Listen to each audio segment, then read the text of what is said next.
North Atlantic deep water, aye. Thank you. So actually, in the meantime, I thought I might share Sure. another little tidbit with you. Thanks, Since Jeff. we're doing an extremely deep dive. This is something that we've been casually chatting about on the ship. But some of you may be familiar with the inferno of water. the novel 20,000 Leagues Under the Sea. Using the GDS. So in fact, 1 league is equal to about 5.5 kilometers, which is about 3.4 miles. So in fact, it's impossible to go straight down 20,000 leagues into the sea. Thanks, So we Todd, assume see that it. that number then means that they had traveled horizontally 20,000 leagues. Sonar. And I'm not sure about that number either, because 20,000 leagues is about 69,000 miles. And the circumference of the Earth around the equator is about 24,000 miles. So if my math is correct, they must have traveled around the Earth several times. So just in case you find that interesting. I was interested and had not thought about that before. And here's the bottom, and it looks like it's a hard bottom and not a sedimented bottom, which is great. I should note that the dive target that we're pretty close to is in a small saddle on the top side of this rift arm that Susan was describing before. So essentially a rift arm is kind of like a ridge that's leading like a leg or a foot from the peak of the seamount. And we're kind of aiming for the spine of that ridge. And so the feature runs from more or less east, maybe slightly north of east, down to the west and slightly south of west. And so it drops off to the north and to the south. And so we're on this feature that will be moving up towards the east-northeast. So as we come down here, it's a little bit of a saddle. We'll go over a gentle slope, and then we should come to a steeper slope than that.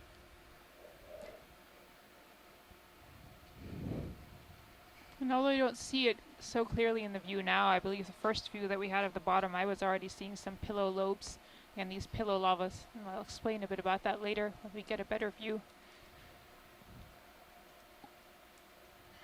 I'm going to try to get up. We've come down on the south side of this thing, and it's quite steep.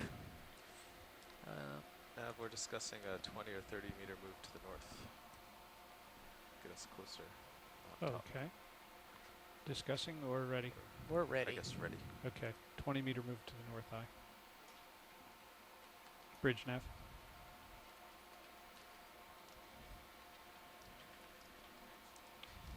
Hi, the ROV is on the bottom now, and we'd like a ship move, please.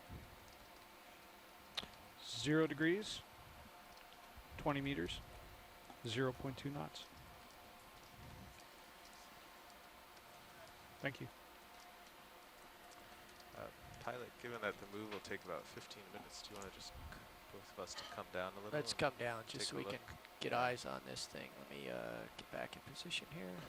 We're still about 11 meters over the bottom that you see there. And going down.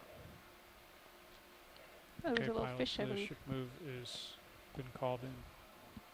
Due north, 20 meters, 0.2 knots.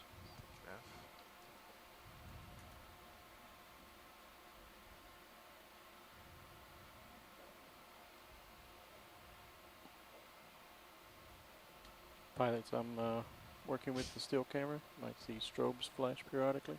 No problem, Roland. Here you are, Dave, the deepest ROV dive you've ever been on. 4,690 meters by the time I get there. This is... Oh, this is beautiful. Yeah, these are pillow lavas. Score 1 for geology. Yes. Okay. Score 0 for biology? Well, maybe not. No, you said you thought you saw a fish. I did, that's true. Okay, so we're even now. Just keep coming, Carl. Goodness. Yeah, I still don't have enough tether. And there may be a squat lobster over on the rock there, that white thing in the upper left. So always a squat lobster. Well, this is really interesting because there's just this faint dust of sediment on everything, but I'm not seeing the piles of coral debris or coarser shells and that sort of material. Maybe we'll see it when we get closer, but So far, I'm not seeing that here. So it looks like our bottom depth will be 4,692 meters. Susan, do we get points for every individual biological organism we see, or just every species? I don't know. We'll have to convene a Assess team that. of experts to decide Okay. on that. All right. There are extra points for new species. New species. I see a couple of sponges sticking off these lobes. This is really different than what I've seen before in terms of when I get to the bottom. Yeah, this is really striking. And look at the way the lobes are just sticking out. We did not see this previously. I really think what we saw on the other surfaces was mostly these lobate sheet flows, Yeah. but this is really a lot thicker. The lobes are a lot more bulbous. It looks like, I'm not sure if it's just that the top is covered with sediment, but the sides seem to be more carved. Rippled, Yeah, Mhm. rippled. I'm not quite sure. I still haven't really been able to figure out what's manganese crust morphology and what's really part of the original lava. Ah, there we go. Is that a brittle Is that star or a brittle sea star? star? I can't tell from here if that is a bracingid sea star or if it's an ophiuroid. 1, 2, 3, 4, 5, 6 arms. Maybe a bracingid that has its arms down. See as we get closer.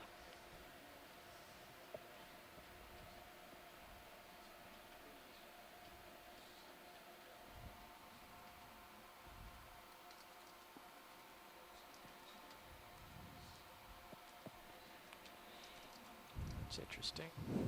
Just happened to my display. A little.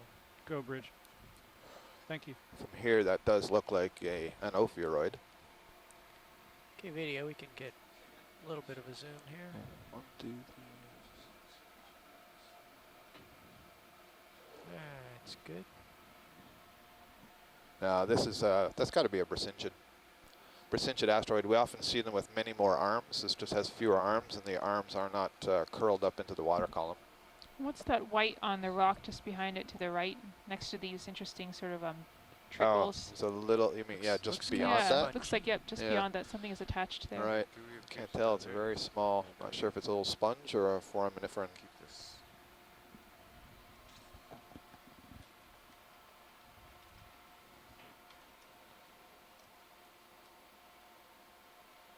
Okay, let's come wide again, please.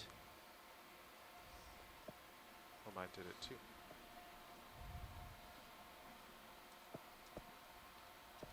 And here's something that. This is different. Okay. This may be a Pilots, your crinoid, the ship white move is complete. white arm thing on the right side here. Let's get a little zoom, please. Let's hold that a second. That's looking very crinoidal, Yep. if I may say. It is crinoidal. It's definitely a crinoid. So if you've been following along over the last week, you know that we've seen lots of these crinoids and asteroids and ophiuroids. Also All look of at those rock terminologies bubbling refer parts. to animals that are in the phylum Echinodermata. So the crinoid that you're seeing right here on the lower right of the screen is commonly known as a feather star. This is an echinoderm that Pilot, I have no idea. Both were at Gooey's. is holding on to a substrate with need structures my, called cirri, and my its nip mouth cam is back oriented there. away from the substrate, Right. and it tries to capture See where food my out of the feet water are. column. The last thing that we were looking at, that bracingid, we said it was a bracingid asteroid. That is a sea star, relative of a sea star. Maybe a little It's a coral very- there on the rock as well. yes, Looks like yes, a yes. Stoloniferous octocoral or a very recent recruit, or maybe there's a tiny, tiny skeleton there, but it's a very small thing. Yeah, I'm at the end of my tether here. I apologize No worries, for the Dave. gyrations, but we'll get things. I'm just Square giving a away little bit here. of a commentary. You can see the way the can sediment also is look kind at of the draped here. Tell you what I'm going to do is Bubbly part of the rock, Dave. I'm going to rise up a little bit here and get into a happier place. Go ahead, workshop.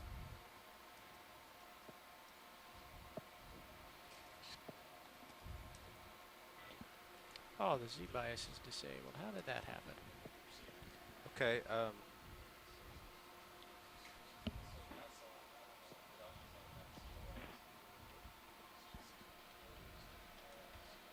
Okay, wide please, video. Thank you. Depth has gone away. Altitude's good. Something happened. Okay, well. I also see a white whip there right in the upper center. Let's see, so here's a squat lobster that we're zooming in on. Partial. Okay, that's good. Thanks, Noel. All right, well, we've ID'd him. Let's come wide again. Not set up for fine Thank you, Dave. work yet. Yep. Okay. I see. Okay. So, could this be a bamboo coral, or is it some other sort of Let me get, unbranched perched invertebrate? here.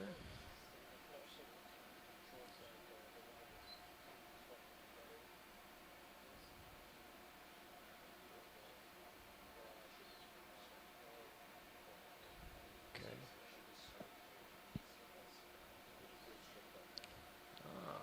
Something's getting wet.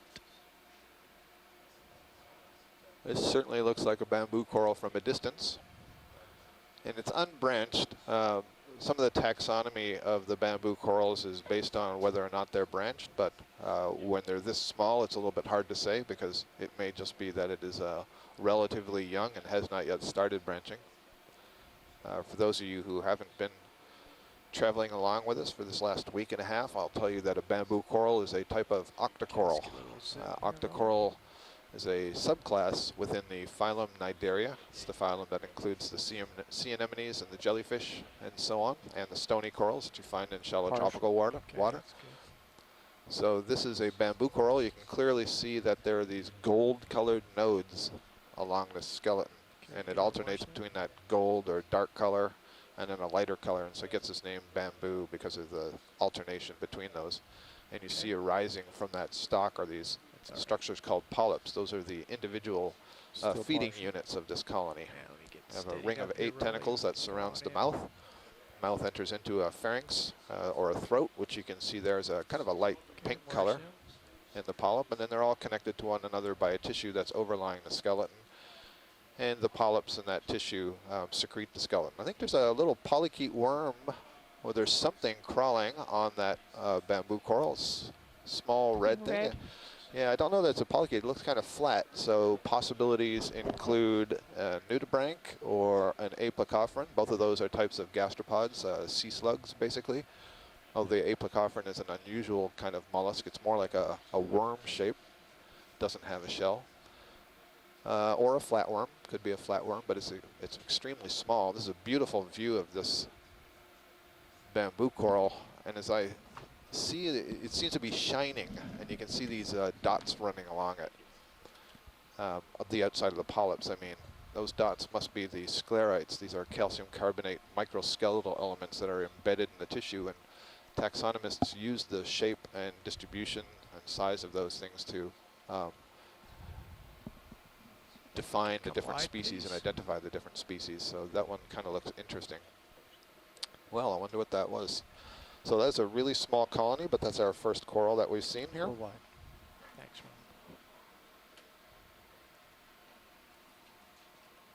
Ron. We're having a question in the chat room about what is the depth record for a bamboo coral.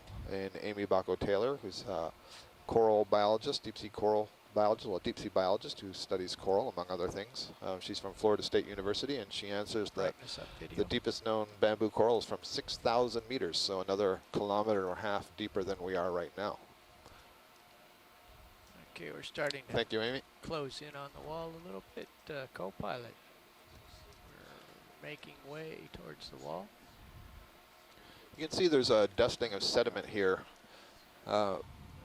There's a lot of particulates that fall through the water column. In fact, as we transit here, you can see all these particulates kind of floating and catching the light from the ROV's upper bank. And given the great age of these seamounts, I mean, we don't know the age of this one, do we, Susan? No. We hardly knew it existed Exactly. until a couple of months ago. But these larger seamounts in the area are some 70 to 100 million years old, and so they've been in the water for a long period of time, and that's a long time to accumulate sediments on the bottom. And so where the currents are relatively weak, you would expect to see a large pile of sediment. And if you've been following along, you've seen that we've been testing the depth of the sediment in some places on the seamount with a little tool that the ROV carries around. But down here, you can see that it's very light coating, and that's a good thing if you're looking for corals and sponges, because they need an exposed hard surface on which to settle. So that's a good thing. But you can see here that at least in this particular location, we're not seeing very many of those. We may encounter some. We have seen one already, but the density is low. And one reason for that is that we are so deep, the amount of food that's available is even less than it was when we were at 2 kilometers, because basically 2 kilometers depth, I mean. Because basically the food is falling through the water column, and as it descends through the water column, different organisms are removing it for their own feeding. And so there's less and less left the deeper and deeper you get. What I take to be the top. And this looks like the far edge right over here, as a matter of fact. This thing is narrow. So I'm just going to push out Right now, here. the Deep Discover ROV is just sort of exploring the space that we've landed. And he's driving toward almost due north, just a little bit west of north. And he's peering over this rift feature that I told you about. So you could imagine if you were hiking, and you were hiking along a ridge, that ridge would fall off on either side of you if you were walking along the axis.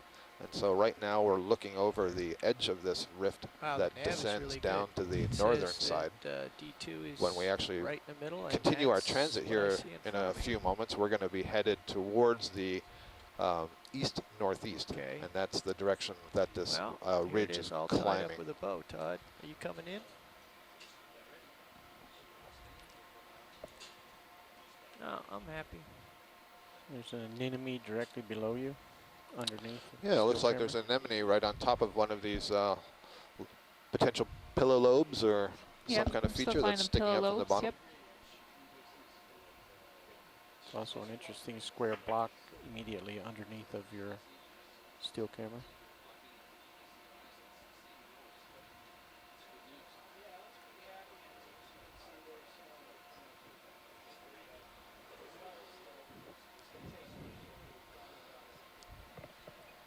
There's a lot of discussion going on in the front row among the ROV group. As we noted, this is the deepest that the ROV Deep Discoverer has descended. And so there's a lot of attention being paid to the engineering and making sure that all systems are fully operational.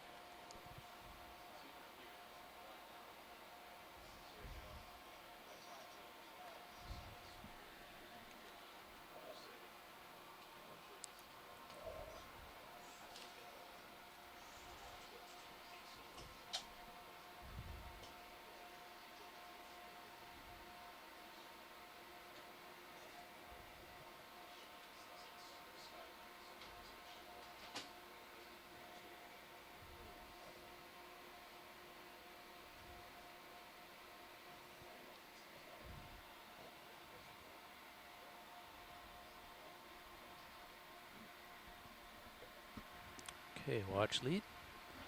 We have a new pilot in the seat. Co-pilot's about to change out. We have a ship move heading us a little bit north up onto the saddle of this ridge. I think we're ready to take direction. Great. Well, we see there's a couple of little white objects extending from the bottom here. Why don't we have a look at them before we start to move up slope? Okay. Thank you. I copy that now. Thank you.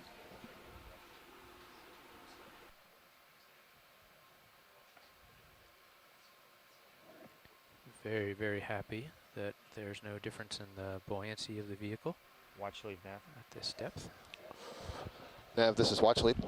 Hey, just wanted to check in and see about the pace to waypoint 2.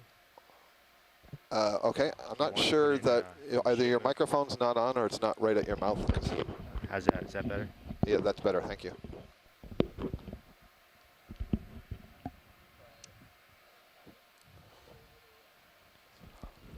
Test.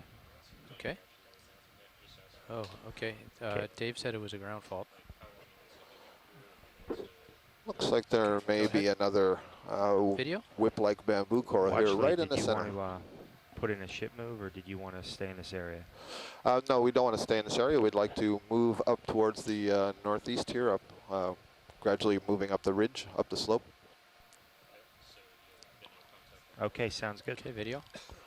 Thank you, Nav. Definitely a ground fault, co-pilot. Okay.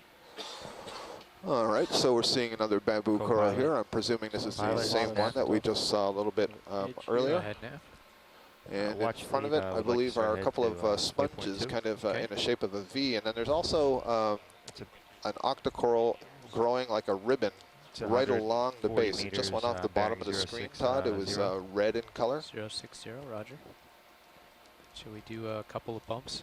Yeah, it sounds good, like 50 meters. And that looks like a 0.1 or 0.2. cornularia type 0.1. octocoral. So Did I you was start? describing Yes, that bamboo You got coral to you all. I said that was a member of the Octocoralia, so named because all of these species in that group have Stand by, Rolly. I'm polyps gonna with settle down tentacles here. of 8 in number, and they create those skeletons. And you see that nice example of one in the background there. Can you In come the partial, please? foreground, what we're seeing is an octocoral that Settle grows in there, Roland. like We're a pretty ribbon. far away. And this is a member of a family called Cornulariidae. Geology is And the fascinating. interesting Look thing at is this. that the Can we ribbon do something itself with the light has bars? an exoskeleton When you composed of the guys same sort of set- material that makes Well, up you the can do whatever you want exoskeleton with of the crabs swim and lobsters. It's called Maybe, chitin. just don't put the lower ones So all the way essentially, down. the Okay. ribbon has these little cups made of chitin, and the polyps are sitting in those. Very interesting. Bridge Very nav. nice to see that down here. That's right, buddy. Okay, Rolly, go in. Could use a 50-meter move, bearing 060 at 0.1.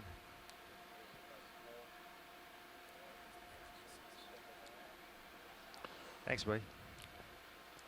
And I believe the two structures that you're seeing, those brown structures that Take are camera. standing up kind of in a V shape, Bump down are a little, sponges, just a bump. two different sponges. One little bump more. Frame the Sponges bottom. have a lot of interesting morphologies. There's a nice view actually of the that cornularia type octocoral that I was seeing. You can clearly see the polyp that. has 8 tentacles and Okay, has a Rolly, tell mouth us what you want. surrounded by those tentacles, and is coming Copy out of a that. little brown capsule, and that's the this chitinous exoskeleton. It's called a perisarc, and you can see that they're attached to one another. There's a little ahead, tube that's tilt running up. along the Go ahead. running Please along the follow- rock, and some of those polyps follow, are red, Rolly's some are white. instruction. They're all Stalk attached, sponge. so it must be all the same species, just capable of different colors. But Just these keep stalks that panning you all the see way with up these it little slowly. spines coming out of the side, this is a sponge. Almost Hold that. assuredly, this is a carnivorous sponge.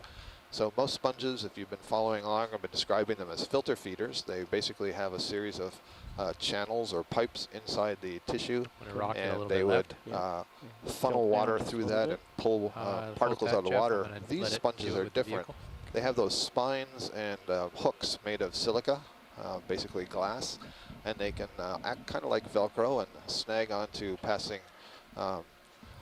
Do we want to look at plankton, the coral that's over to the left? and Just the keep plankton, rotating like left at this point. amphipods or I'll small try to mysid keep shrimp it and so steady. on. If they get hooked onto that Velcro, think then the that's it, cells Roland, of the right there. sponge can Okay. actually migrate. They would start to move and cover up those Yeah. prey items, Pull and out. then Yeah, later please. on digest them. So that was a really Tilt up nice for that view there. coral, Jeff. That was outstanding close-up imagery. Really nice.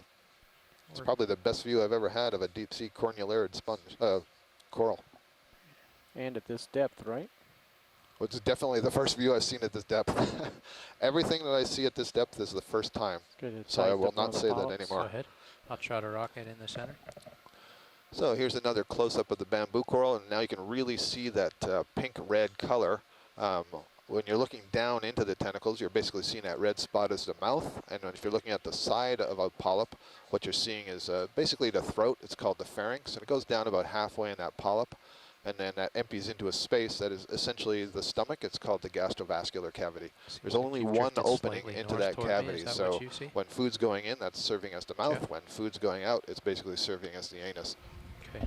So we call that an incomplete Okay, we're digestive clear. tract. Pulling out There's only slow, one way slow, in and slow. out of There's the an space. anemone up ahead. And so it's If I'll push out to essentially that, a I'll resettle. bag-like digestive tract. Unless you see something else right here. Copy. There's some more of those. Ribbon-like octocorals, Todd. Yes. Good name, or cornularia, if you want to be really precise. Cornularia. Yep. I'll try. Okay, I'm gonna drift up and do you want to go have a look at that anemone in the distance? Absolutely. If we have time before the move, let's check out what's down here. Well, the thing about being at 4,600 meters is when we dial in a move, we're going to be sitting here for over half an hour waiting for it to start moving. That's So a really good point, something I'll share with the viewers. So keep in mind that the ROV systems here are in effect dangling at the end of a long wire. It's a fairly complex wire. It's a fiber optic cable that transmits the power to the vessels and transmits the video feeds that we're seeing back up to the deck of the ship so that we can process it here and then send it out via satellite to all of you on shore. It's a very, very, very long wire. So we are at a depth of 4,600 meters, but that wire isn't stretching straight down below the ship. It's actually paid out a little bit behind the ship. Not too far. We try to minimize that distance, but the bottom line is it's probably more than 5 kilometers of wire. I can do that. So having the ship make a move to pull the ROVs is actually quite delayed because the ship will start to move, the wire will start to get taut in the water column, and only then will it start to pull the vessel. Excuse me, the vehicle, the ROV vehicle. So it's a delayed move between us requesting the ship to move and us actually moving. Yep, center it up. And stand by one, Rolly. Standing by. So we're looking at a sea anemone here. This is a member of the order Actiniaria. This is another cnidarian, so it's related to those octocorals that we were just looking at. Okay, rolling. But it's in a different subgroup, such that their tentacle number is in cycles of 6. Just let it stabilize and then bump it down if you need to. Okay, a little bump down, please. I couldn't say what group of anemones this belongs to, but there's some interesting characteristics that we can see here. So you see the tentacles. This is just, exquisite view. There's obviously very little in the water column in terms of particulates down here. It's so clear. You can see there's bulbous tips to these tentacles. There's often lots of the stinging cells are held in those bulbous tips. And then you can see between the tentacles is what we call the oral disc, and that sort of crater-like thing you see is the mouth. And just like those polyps on the coral, there's one way in and one way out of that digestive sac. So that's basically what you're looking at is a little bag here for digestion. And it's sitting on the base, sitting on the substrate. If you think about a jellyfish, it's basically that structure that we were just looking at, flipped upside down and swimming in the water column. Can we look at those black rocks? Yeah, exactly. I was just about to say that. There's some really dark rocks there again. By. Let me get a better and overall, just really interesting lava flow patterns here, just the way these lobes sort of drape over on the sides and are a little bit rounded underneath. It almost looks like a lava came and covered something that was already there. Possibly there was debris deposited and the lava flowed over and covered Let me take the camera. either the debris or I got it. another flow that had been deposited earlier.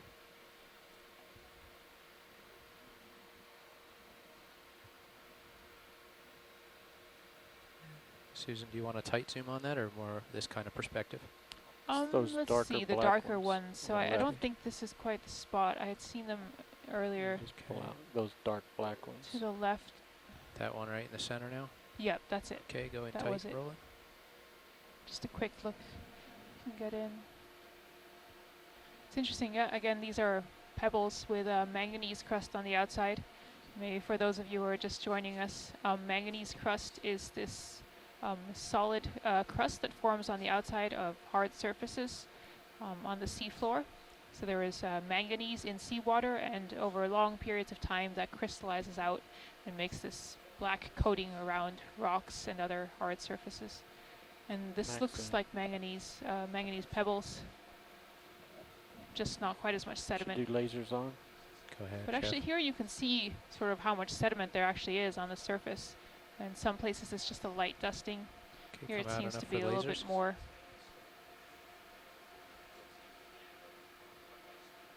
But it's really evenly distributed all over almost everything. Except for these rocks, they must have tumbled down from further above. That's my only thought here. Roland, please go wide.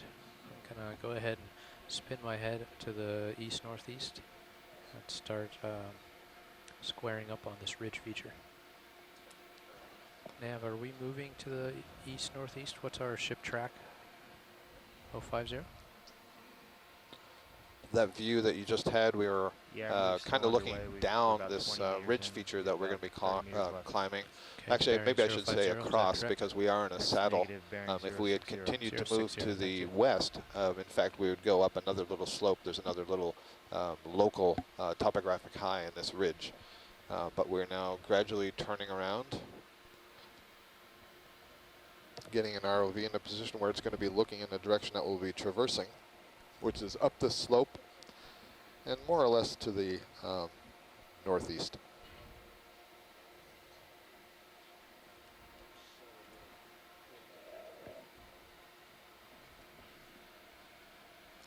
There, we're almost directly pointed upslope, and this is at a heading of about 065.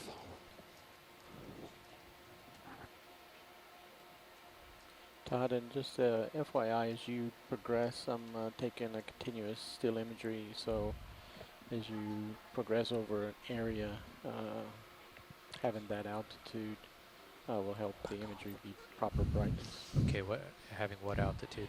Whatever you're going to It's like a typically crack run at, here if in you that Oh, yeah, it pillow-like does. remain feature. Interesting, consistent, yeah. then I'll go with it. Flat stuff, I'm going to keep it around like I am now, around a meter. No, we had some As we get stronger steeper tools. stuff, We might I'll- try to break that pillow along that crack Where the and still see if cameras we is can going get to a be view closer inside. to 2 meters. But I imagine if Yeah, I'm seawater's adjusting been the able to levels penetrate in that based crack, on there's wherever probably you're at. manganese crust in Dave there asked me too. today if It's really making dark, sure and we're I doing don't think lots of that's good just testing shadow, of that. because that darkness good, goes all good the way data around. sets through But this. Yeah, maybe actually, maybe Told it's them that you slightly were on it. separated, it actually. looks slightly separate. Could we Yeah. get a zoom in on that crack You in that sure pillow can. there? Looks Let me get a interesting. little bit closer. Looks like there's some more gravel collecting over here on the Okay, right too. Roland, you want Yeah, to is go that in on what this is that crack? what you were looking at before? No, I haven't seen that before. We'll All take a look. Yeah, that's definitely There we stuff go. that's Oh, tumbled down. interesting. Yeah, we can get a zoom in. I can't hear you, Jeff. Oh. It's just the sort of thing you're looking for. Probe into the inside of these rocks. Well, it looks like the biology has already covered things up here. Yeah. Huh. I think those are little arborescent foraminifera. Foraminifera are a single-celled organism related to the amoeba, and they are able to build these little structures by gluing together I'm mud and manually sand turning it grains and off so on on. They look like little camera tiny screen. trees.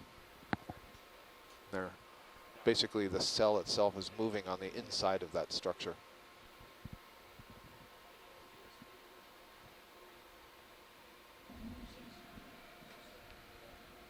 Awesome, okay. And you're still pointed north, correct? Okay. Roland, I'm going to let this drift off to left Yeah, screen. that must have been some time ago because that And, inner surface you gotta looks move exactly over like the outer toward, surface. Jeff's right. Copy. Go ahead, Y when Manganese you're coated. ready. And actually, an interesting remark made earlier on our chat log by Jason Chater, one of our geologists on shore who works with the USGS.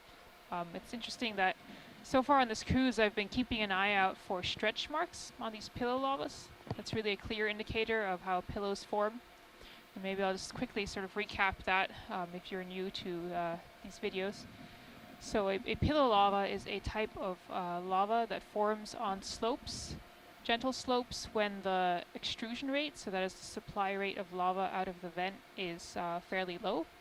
And so these toes of lava sort of flow down slopes, and the outside cools quickly in the cold water, but the hot lava still flows on the inside, I'm and that gonna can do break some out level as changes the on ends your of the camera. lobes stretch and fall down slope, and that will create new Visually. tubes and more of these bulbous lobes. Basically, it's going to flicker. So I've been a little keeping an bit. eye out for these That's fine, stretch Jeff. marks or extrusion marks on the ends and sides of lobes. Yeah. And I have not seen any, but that is likely, as Jason pointed out, because of the thick manganese crust I'm cover. happy with that black level. You okay? All right. But this really is a unique landscape here. This is different from what we've seen on the other seamounts. These are really clear. Looks like you got a bulbous pretty pillows. prodigious delta depth, which you can't read the number, but we certainly. Why do we have 0 turns when we're facing the same direction, you and I? One of those guys did 0 wraps properly. Or was it the gooey that flaked out? Go ahead, workshop. Do we know if we have plus or minus a half a turn right now? Do you know, Bobby? Okay, we're going to have to dig into Dave Wright's memory banks, which way he turned when he got settled, and write a note before we lose the note, or else we'll have a wrap in our recovery line. Yeah. Someone in the dry lab want to track Dave Wright down? If there's time, Pilot, could we take a co-pilot. really quick Go look ahead, at Nav. this darker We've got gravel about, spot below 10 us? meters left in our move. Okay.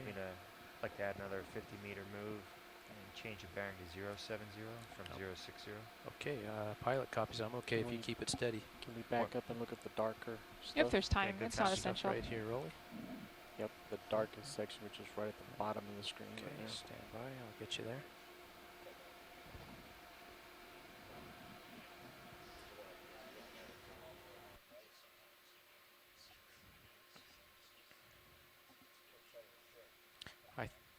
Yeah, you were probably started at an easterly heading, right? And then they spun left as they went up this slope and then went back right. Question is, which way Where's my D2 wallet? went? I'm guessing they went right to face. Yes, but which way did they make the turn? Go ahead in, Rolly. Tilt down, we're looking at the darkest section Just possible. down as it goes. Okay. Try to bump it back, but that's Okay, what might you need got. to Back up.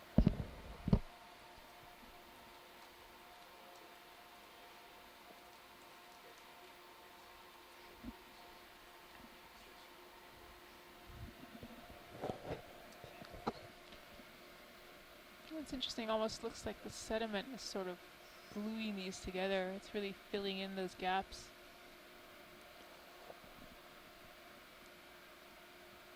Oh, is that, what's that off to the And it right? looks like a little isopod. There's a transparent isopod on the right lower corner. You can just see its antennae moving, and could see some long legs. There we go. It's on the move again. Bridge nav. Okay, I think we're good with this. Okay. Come on out, and I'll keep going. I think I noticed a very Bridge nav. small red, possibly a polyp down there as well.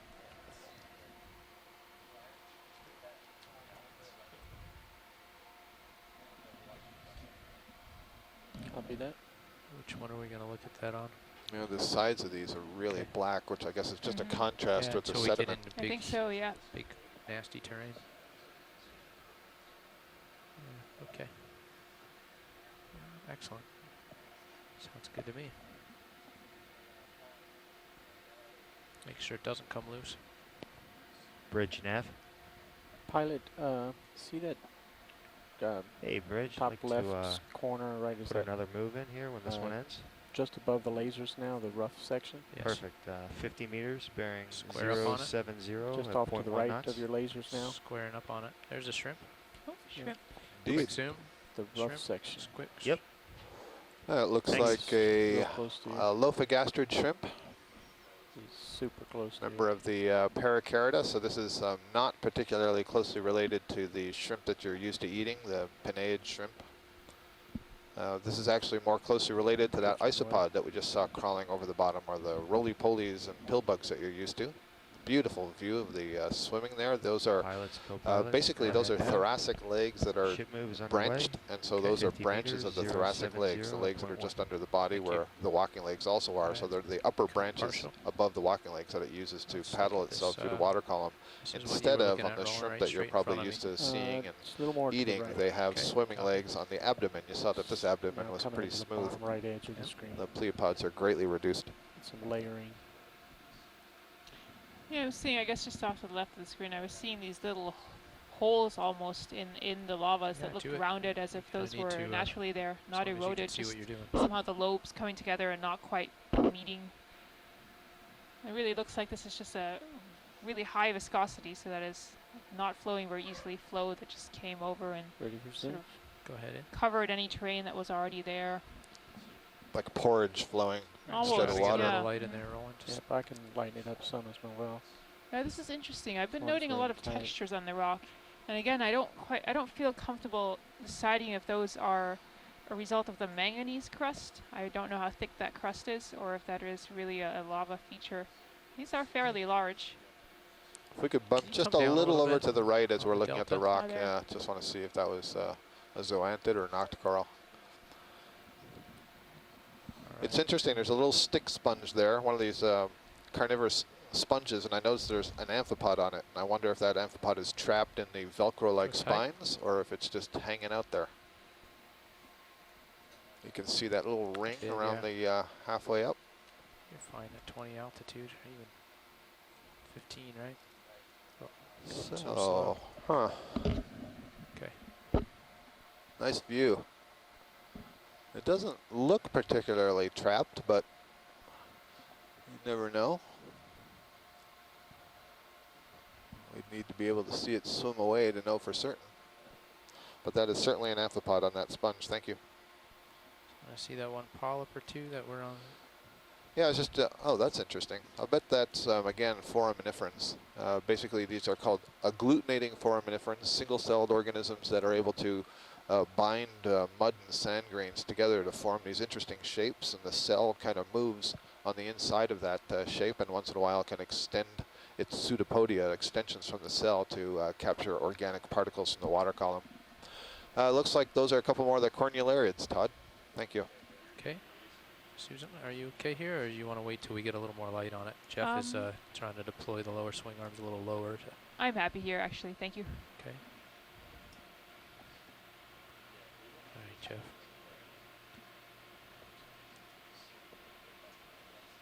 Okay. I mean, if you want to see the swing arms there, you can bring the bucket up to the second, one of the second umbilical cam views.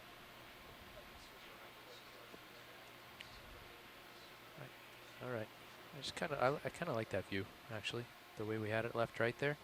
Would you mind if we put it there if you want? I've got the tether umbilical cam here. Okay, I'm gonna spin back to 060 or so.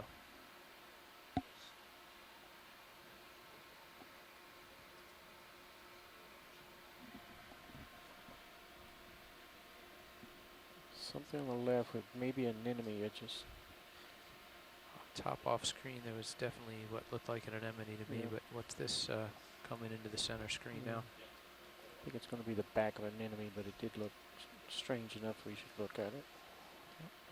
Maybe a sponge.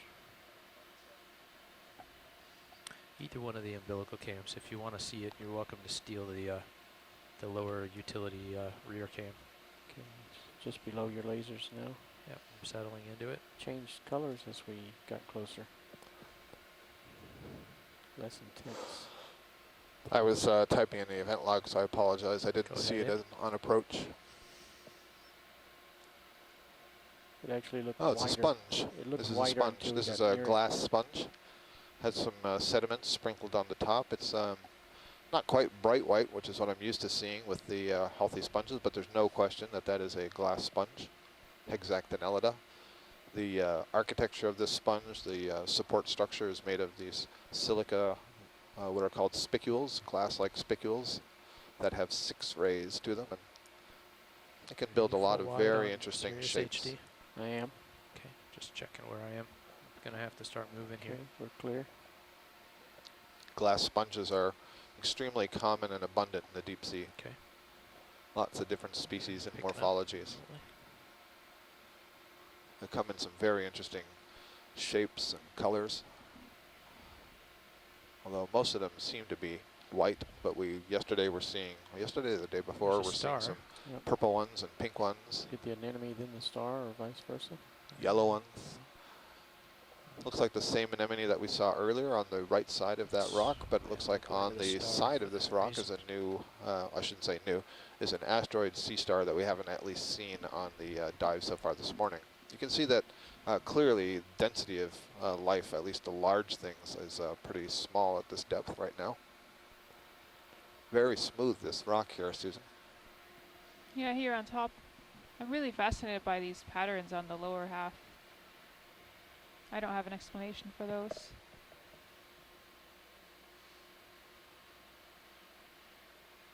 I wonder to Okay, what well, and I don't have a degree good toe hold, so why currents don't you just affect go manganese in crust partial and I'll drift it. precipitation. I don't know if Okay, they do or I'll not. follow you. Ah, sea star. And it looks like possibly a dead bamboo coral stalk next to it. Okay. Let me just go a little partial roll, and I can't get you a real tight one quite yet. I'm going to try to get it stable. There's some sort of tissue on that stalk, isn't there? Yeah, there's something covering it, and I'm not sure if it's the original tissue of the bamboo coral or it's just been overgrown by bacteria and so on. And you can see where the nodes are. Take a camera, Jeff, please. And I'll try to get a tight zoom on the star here in a moment. Rocking it in center. One little bump down, please. Okay, hold.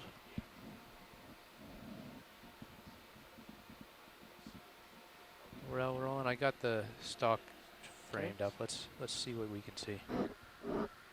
There's a amphipod. I see. Yes, very good, Todd. That's an amphipod at the base. And what's actually going on is we're looking at a sponge. There's a sponge that's growing over this stalk. The question is, oh wait, or is that a?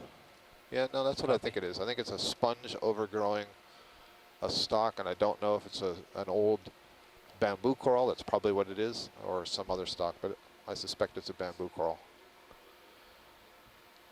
And I do not have the expertise to be able to identify this sea star for you. Well, we'll send out the bat star signal and see if Chris Ma answers it. I'm going to bump up to just a tiny bit, Jeff. One little bump up. Try to get the end, see, because you can see the suckers. I'm sorry, I don't know the right words. Tube feet. Yeah, the tube feet. They're formerly called podia. And one of the things you can see very nicely here is that there's a groove underneath these 5 arms. You can see the groove in that one arm that's pointed up towards us in the center. And coming out of that groove are these very soft and flexible tube feet. If you've ever seen a sea star in an aquarium or in a tide pool, and you've picked it up, you see all these tube feet that are moving back and forth inside that groove. And the sea star is able to locomote, move around the bottom using those tube feet. And this is Chris. The bat star works again. Chris, what do you make of this? We're looking at an asteroid at some 4,675 meters. I wish you could collect it, because I don't know what that is. Oh, excellent. We've stumped him. That is terrific, yeah. Under the lasers? Well, we hope you enjoyed the picture. Yeah, I mean, it looks familiar. I mean, it looks like certain families that I could imagine, but it's nothing that I immediately recognize. It's not Henricia. It's not it may be Peraniid, but is really loud. At this depth, it could be. There are very few things it could be that I recognize, and it's none of the things that I recognize. So. So just hang on a second there. We're looking at something else. Hang on, Chris. We're looking at something else really interesting here. Some kind of arthropod. I dare say it's a crustacean of some kind, but I'll be darned if it looks like it has come wide so I can center legs it and frame it better. I'm drifting. Of course it's not, but stand by, roll. What the heck is that? Copy that. Let's just try to see this, because we don't know what it is. Comes up a lot today. Yeah, I hope so. It means we're doing something exciting. I noticed that nobody on shore. Better view, okay? Yeah, so, yeah, great, Chris. Glad we saw that. Doing okay. Yeah, so anyway, that probably didn't add much, but okay, right? If you get more pictures of it, or if you see another one, I'd really love to study them more, and hopefully one of these days we'll be able to sample it, and we can actually figure out what it is and whether or not it's something bona fide new. So, great. But looking forward to another one when we get a chance. All right. See you, Chris. Thank you. That was Chris Ma from the Smithsonian Institution, who's an expert in sea stars, and he did offer something valuable there, and that was that he had never seen that before. And so that's really exciting. That's just the kind of thing that we're hoping to find in our explorations. So, what to make of this thing? I'm seeing 6 legs as well. I know, but that just does not compute. 2, 3. You're too tight. I can't hold steady. Right, we got a few steel well frames out of it. It's well camouflaged. Has a lot of these sediments that are probably mixed up with some of the spines in the CD that are arising from the exoskeleton. And One more shot at it, and then I got a boogie. all right, we're going to have one more quick look, and then the ROV's got to move on. It's you going in, not me. Yep, I copy that. One out. Trying to get a look at the structure of the abdomen and the thorax, and see those structures that are held out in Camera took front. off Are on me those that time. legs, or are those antennae? Yeah, If they're alright. legs, then at least we can say this thing had 4 pairs of legs. Well, we're Hopefully going to you look get at the us some good stills on replays that later later. on and see what more we can learn, but it was really interesting. Okay. I'm going to scoot up the hill here.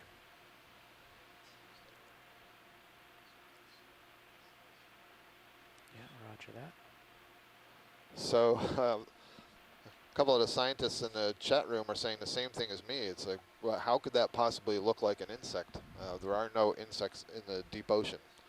So possibly it was something like a pycnogonid sea spider, except that it sure looked to me like it had an abdomen, and pycnogonids don't have abdomens. It may have had 4 pair of legs, and the first 2 were being held up in the water column in front of it. So that's going to stay a mystery for a little while until we can look more closely at the video and frame grabs. But fascinating, really cool. Good, Bridge. Keep me in view, please. I'm still moving, Jeff. I know I'm there. Oh, Keep me okay. in view. More Good of these copy. large, lumpy, lobate shapes, pillow lavas.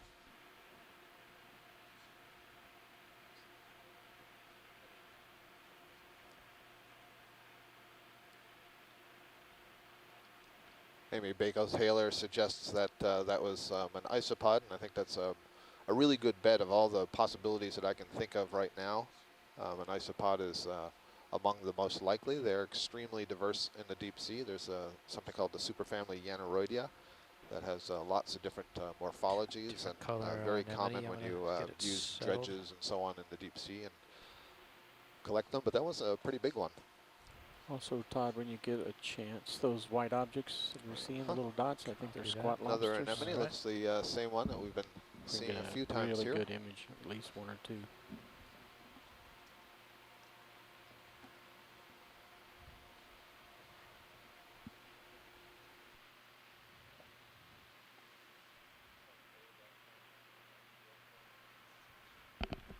Bridge, this is nav. How many meters do I have left in my move? From.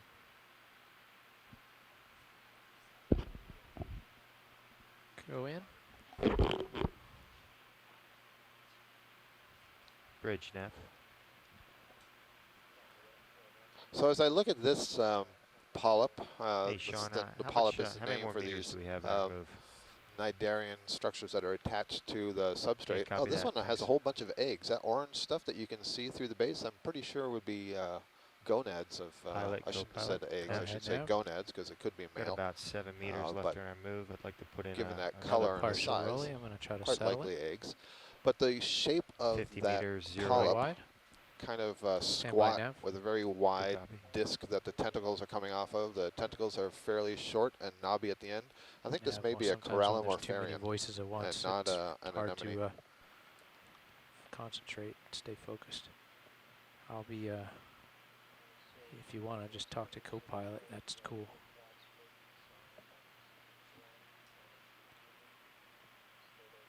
Okay, rolling. Go for it.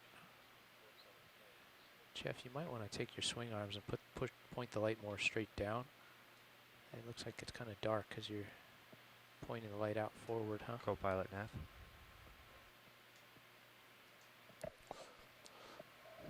Hey, co-pilot. You can see the ship mouth is really almost nicely there in the completed. center of the Like to put tentacles in is a another sort of move, pinkish 50 circle. meters, 0, And 80 inside at there, 1. where the gut is subdivided by a number of sheets, basically sheets of tissue that fold That's correct. inward from the outer wall.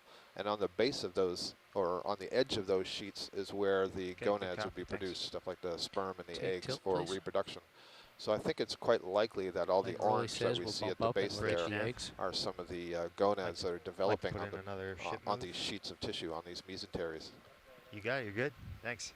Roll and call it.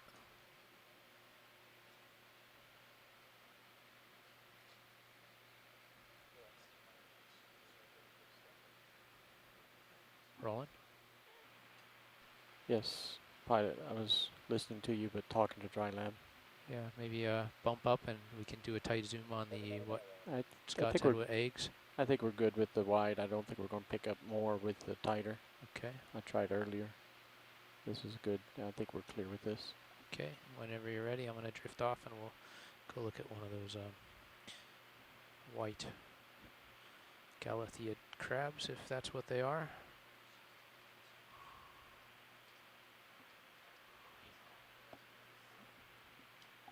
Sorry, I just tilted your camera. Got it back to get fix this? it. There we go. Okay. Okay. Well, those are really large lobes. I was just sort of interested in the I size caught of it. those 080, pillows. 50 Those are massive. meters, yeah. So I think what that indicates is that once the crust solidified, perhaps there wasn't quite as steep of a slope, so the lava was just kind of pumped into this pillow and it continued to inflate and inflate.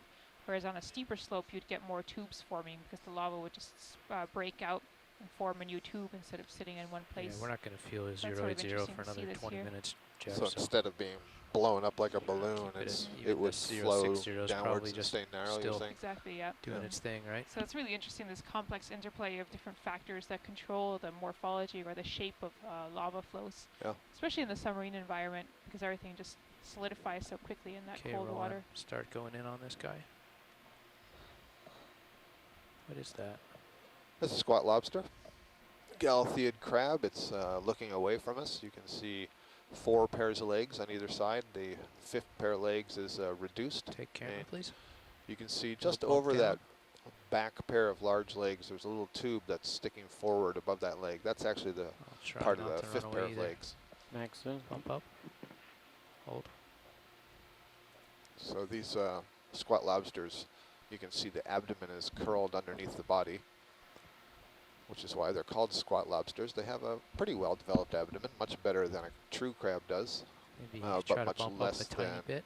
the shrimp and true lobsters Keep the do. top of his antennas These in are view and more the closely bottom of his related legs to still in hermit view. crabs. Frame it up. Okay. Nice. You can see mouth parts that are beating, He's starting to walk over me. maybe drawing in some water across the gills, Okay.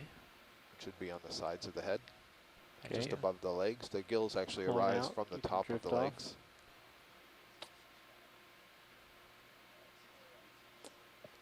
Stand by. Rolling, go back in, please. What's that? Fuzzy coral. Yeah, Or what is anemone. that? That is an octocoral polyp. Let me take There's at least 2 of them, very transparent, so we would call it a soft coral. I can't tell if that's, you know, kind of like the cornularid we were seeing earlier, or if it's a true soft coral. Maybe a true soft coral, meaning we see multiple polyps that are budding off of each other. Good eye, Todd. That was nice. Relatively young one. It's very small. Okay, rolling.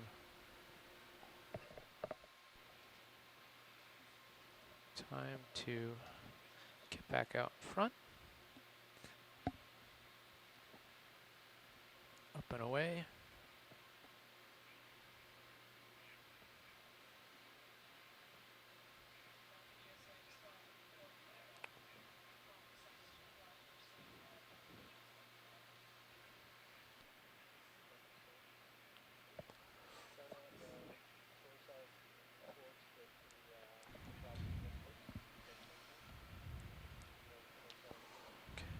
Very interesting view in the Sirius camera of the D2 ROV moving over the bottom here.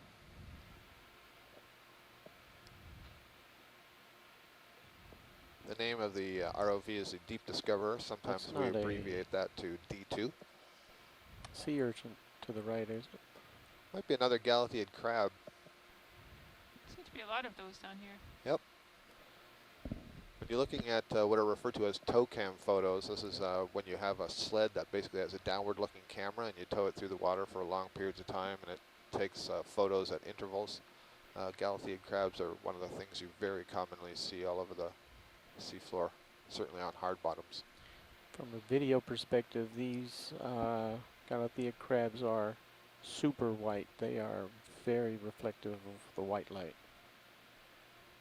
Yeah, they're not very camouflaged, but I guess it's not a problem that they stick out. I'm not sure what predators they have down here.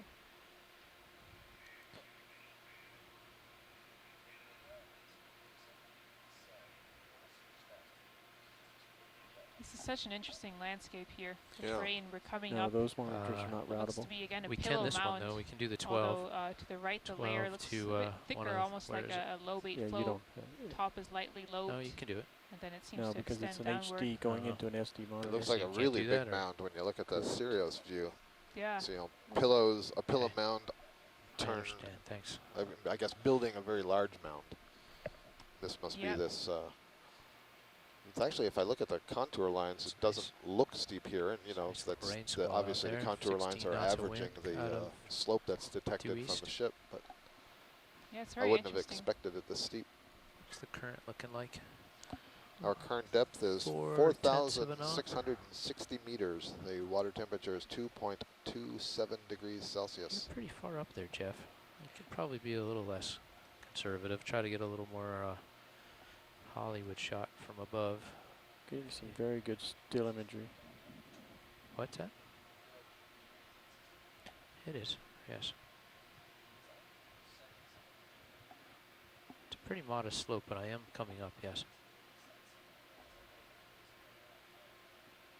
I guess I'm not surprised to see pillow lavas here. This is the very end of a rift arm, so you can imagine that if lavas were coming up.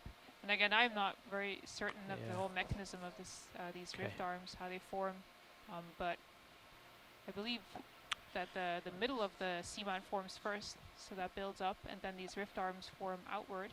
And so you can think about lava supply changing over the life of that seamount. Imagine at the end, as these magmas are coming up, they're sort of pushing through what's already there. You're going to have a lower lava flow, which is what results often in pillows rather than these spread out sheet Getting some flows. very good still That imagery, would Todd. be just a just so you know. hypothesis at this point. Okay, good.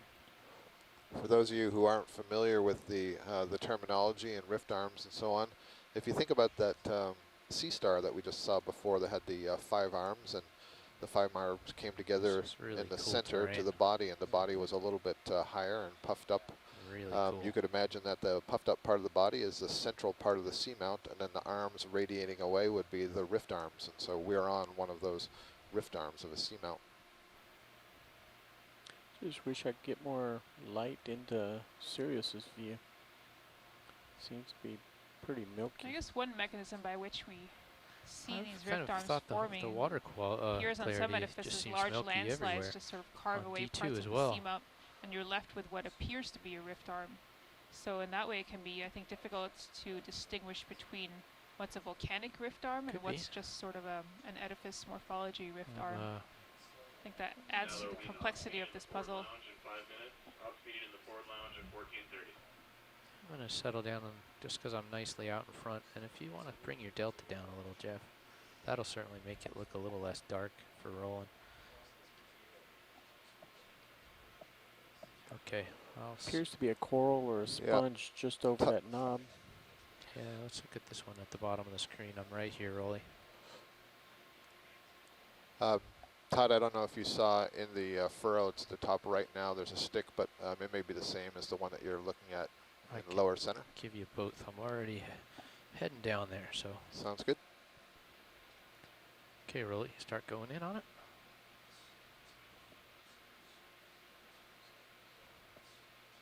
And that's The a bamboo right swing coral. arm It's looks a close. smaller version It's of what okay we right saw earlier Unless on. I We've slide seen right. 4 or 5 of So those. Looks crawling like there's critter a, above an your laser? amphipod or an isopod that's crawling up above the colony. Okay. Looks like a little amphipod. Amphipod is a type of crustacean. It's related to that lophogastrid that we saw swimming in the water Okay, column more zoom. before. They all belong to the Paracarida. These are the group of crustaceans that brood their young in a pouch below the thorax. So you can kind of see that it looks like the where those little legs are walking, the sides of the body are kind of tall plates, and tucked underneath there, if this were a female, that's where she would be carrying her eggs. And she would carry them until they hatched instead of releasing the eggs into the water column for them to hatch themselves. Amphipods are very abundant and very wanna go species back to your diverse coral? in the oceans. Found at all depths. Take You can even camera, find them on the Pull you beach. up. If you Yeah. look around in seaweed, and you see all these little critters hopping around in the seaweed. Very often those are amphipods. People call them sand fleas Okay. or beach hoppers. Bump up. Hold. Okay, rolling. Just a minute. Let me get it steady, and then we'll go tight on the polyp. Copy. You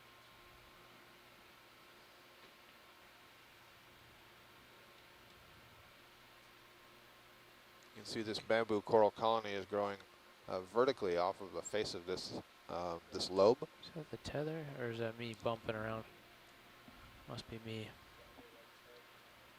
Yeah, it's kind of not a very secure toe All hold. of these different octocorals that we're seeing would begin life as a larva. Basically, it's a ball of cells that has cilia arising from those ball of cells, or essentially little hair-like filaments that arise from the cells, and those filaments can meet so that the larva can either swim through the water column, or occasionally they are crawling over the bottom. But that larva would find a suitable spot to settle, and then it would begin to metamorphose and grow into a single polyp stage, and then that polyp would undergo asexual reproduction to bud off new polyps from itself, while at the same time it's depositing the skeleton so that it can grow up and off the rock and get up into the faster moving currents above the bottom. The exception to that is the stoloniferous octocorals, or those cornularia-like octocorals that we saw earlier. Those grow as a ribbon or a mat, so they don't get much elevation, and often you see them overgrowing other existing skeletons in order to get up into faster moving currents. High. That's what I'm thinking. Whoop, up, up, up, bump. Bump, bump, bump. That's why we have nice plastic bumpers on the front of the vehicle.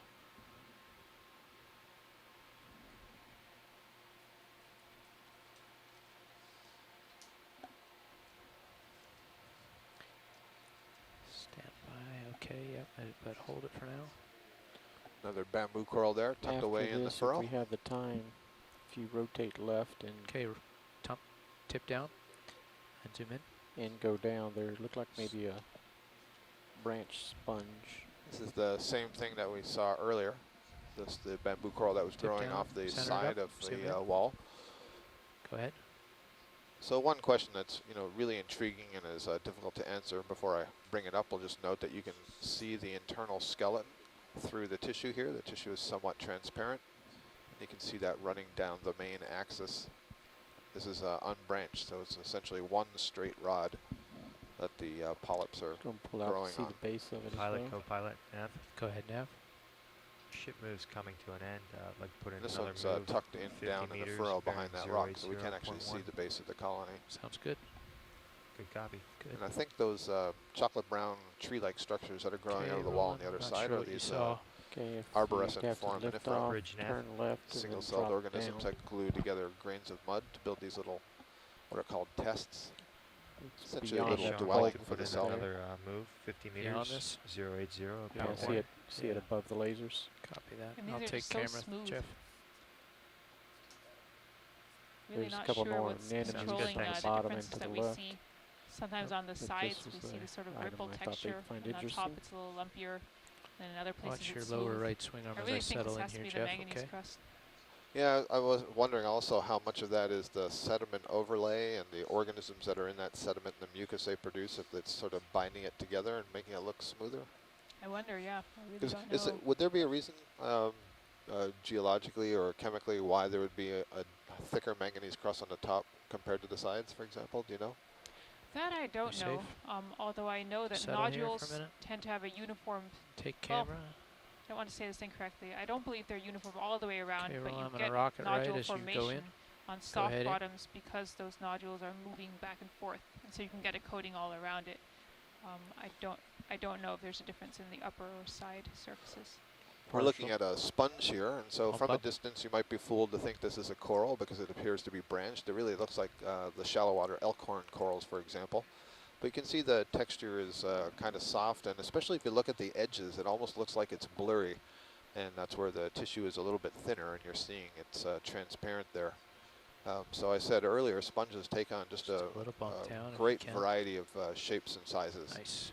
And so this particular species is growing in a somewhat branching form. I see there's an ophiuroid brittle star on the, I believe, on the back side of the sponge. No, I think that's just dead tissue. I take that back.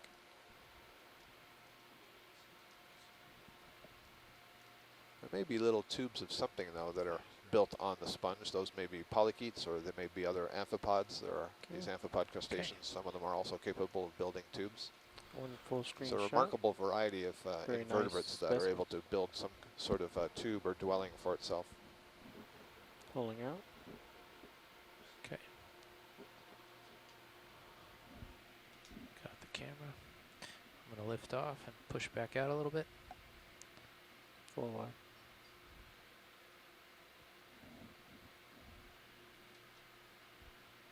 It just feels a lot different from, you know, some of the other places that we've been diving on.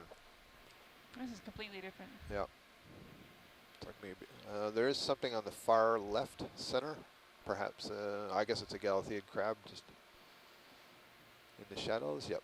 Looks like another squat lobster. Galatea, the same white one that we've been seeing occasionally. So There's Todd, another can one you down sort there of on the left, possibly. give an estimation of the currents in this area? It's very, very light. There's no real current that I can feel. So I think we really are on this very thin ridge. I get the feeling that every time we move a little bit to the left or right, that we sort of come off the ridge and are looking down a slope. Yeah, pretty narrow spine. I'm not sure if you heard that at home, what channel you're listening to, the audio channels, but the pilot was noting that the currents are very light under here. that edge of the rock And that on could be an top of the explanation bulbous for one. why we're seeing so few corals and sponges. These are suspension feeding organisms. They require delivery of their food to them. They're sessile. They're attached to the substrate, so they can't get up and move around and chase their food. Instead, they need to be living somewhere where there's a current that is sufficient, that enough food is passed over the body in some unit at a time. So I wonder if this is going to be another one of the cornularia-like octocorals, the one that I said grows like a ribbon and is sticking out little capsules. But no, it's a line of barnacles. How about Oh, that? that's Is that fascinating. what Rolly said? I didn't give it a description. No, okay, so a very interesting pattern to the way this is growing. So these are crustaceans, barnacles. They're fairly common in shallow water. If you've ever been to the rocky intertidal anywhere along Maine, for example, you see lots and lots of barnacles coating the rock. Very nice. You can also see, I believe, there are little dots on the top of some of these barnacles. Those are probably recruits of young barnacles on the older barnacles. That's my guess, anyway. Very large plates. These are verruca-like barnacles, I believe. The verrucomorphs are the same sort of barnacles, the same group of barnacles that we see sometimes growing on some of the deep-sea corals. That was Bob Carney at Louisiana State University who fed me the information that these are verruca-like barnacles. We There's a coral down yeah, this looks like a bamboo coral that's losing its polyps at the top, but still has some much lower light in there, down on can the we? skeleton. Yeah, it's really tucked Nope, underneath if you there. tilt, I can gain up. The fact that you see all of those barnacles lined up against the edge of the rock is probably a good indication that that's where the strongest currents are there. Yeah, you can see the tissue on the bottom, then you can see where it just ends, and then you can see the skeleton with no tissue on it extending further That's up into the +12 water gain. column. So Okay, this one let's must float have out of there. died back and Pulling perhaps out. even was broken off at the tip there. So yeah, you see the barnacles all aligned along the edge, which suggests that there's a pretty good current that's moving across that face of the rock. And you also see, of course, there's no sediment on the side of that rock, which is another indication that the water flow is pretty good. Full wide. full wide copy. I was just going to remind our viewers that Susan and I have our laptops open here, and we can correspond with a variety of scientists who are joining us from onshore. These are all scientists who have registered to participate in this expedition, and so they have access to this instant messaging system, and Yeah, they we can might also want a little more east call in it, us huh? directly on the conference line here in the control room. You may have heard Chris Ma before from the Smithsonian Or like calling in to make 090, an huh? observation on one of the sea stars Or that we even saw. 095. And I see we have Here, let me face. well, there's Can you 23 face that and users get a in the good chat heading? room, but that includes Or use Susan your and I, mouse to so figure out what that is. 20 or so users that are tuning in from the shore. Just the strike from D2's camera would suggest like 100. We're all really locally interested here. in what sort of habitat we see down here, what sort of animals that we see, and the geologists are interested in the So 110, formation of the rock and 115. seeing what they can learn about how this arm of the Here- seamount was formed. Here's D2's looking straight uphill right now, and that's 115. We're coming up on waypoint 2, and waypoint 3 is a steeper direction. It's more like 090. So yeah, that would make sense. The 115. Okay. Hey Jeff. I need some help. I need some help over here. I'd like everyone to know that today is Jeff Lanning's 25th birthday, and he gets to take D2 for the next 2 hours. All right. Welcome, Jeff, to the pilot seat. Happy birthday, Jeff. Happy birthday. We won't embarrass you by singing to you on air. Who would that embarrass? And Jeff will wear the Bridge. proper hat as we share this view with the world. Hey, Bridge. So Jeff Bridge, is now we'd like taking the to, pilot's adjust that chair. heading You if we can see him in to, stream 2. 115. One of our esteemed electrical engineers and ROV pilots. Okay, good. It's hard copy, enough thanks. to pilot without that hat. No, you've got to wear the hat as well. Oh, okay. Pilot copies. He is now following in the footsteps of our infamous Dave Wright, wearing the hat and the pilot's chair.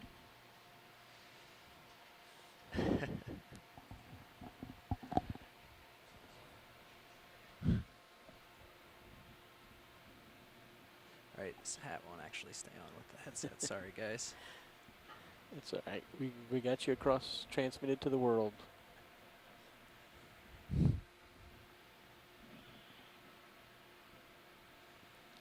Recorded for all posterity. So let's just try to reacquire the wall here. And I'm spun Cirrus's head around to 105 before I passed off, which is pretty good distance off our track. So I'm going to reacquire and then shimmy to my left as I go. Might have to go a little downhill.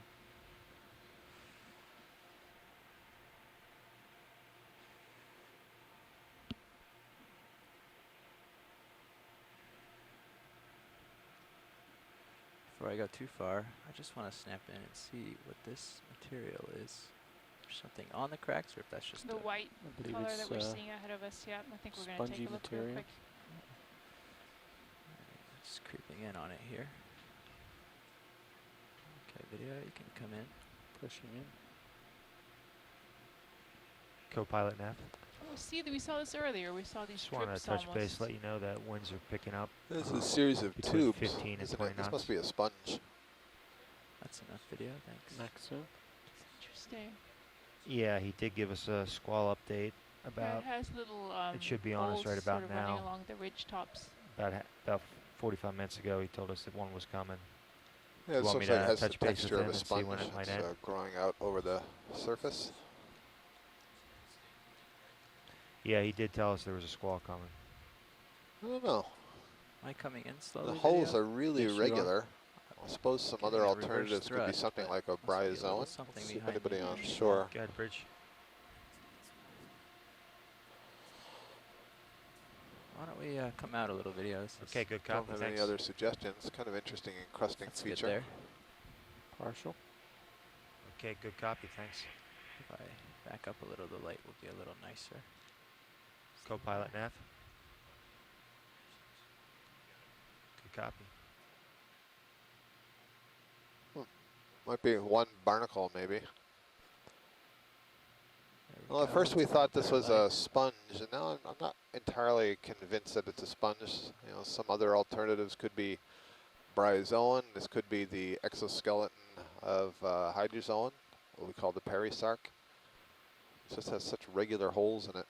Can we look at that left bright object?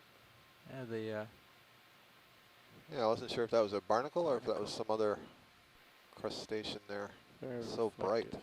Yep, does look like a barnacle. Let's see what looks like plates. Okay.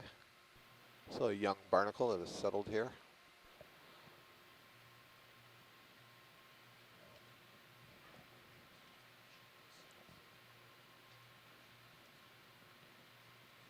okay video.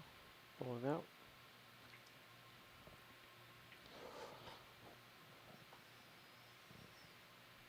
Watch lead nav. Nav, this is watch lead. Okay, watch lead. We just approaching waypoint 2 now. We're going to continue to waypoint 3 at this pace, if that's good with you. Thank you. That sounds terrific. Thank you. Great.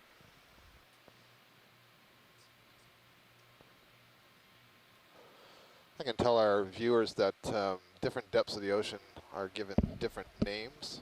It's not exactly precise where those different zones begin and end, but I do think that all deep sea biologists would agree that we are currently in the abyssal zone down at this depth of, let's see, the last reading we had was Unless you really want it Okay, I video, wrote we can about, snap, but I want to keep going. 4,660. I haven't Okay. seen an Yep, update in ahead. the About right. event log very often. That's interesting. There's a squat lobster, Galatea crab. We've seen a number of these today. Okay. The zone that's shallower than the abyssal and where we have been diving before getting down to this depth today is called the bathyal zone. Okay. Bathyal. I'll look for a good. So if you've seen the movie The Abyss, if they were formally using that term, they would be down at depth something like what we are today. I accept your mission.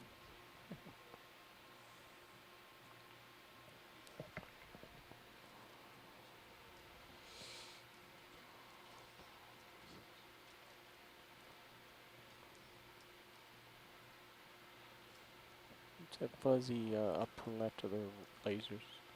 Fuzzy upper left. So just a shadow of a rock. You'll have to be directly above the lasers, just behind the big rock. I think it, yeah, just a shadow behind a rock. Just a shadow? Yeah. Copy that. This bottom of this rock looks intriguing. I agree, you almost have a shelf there.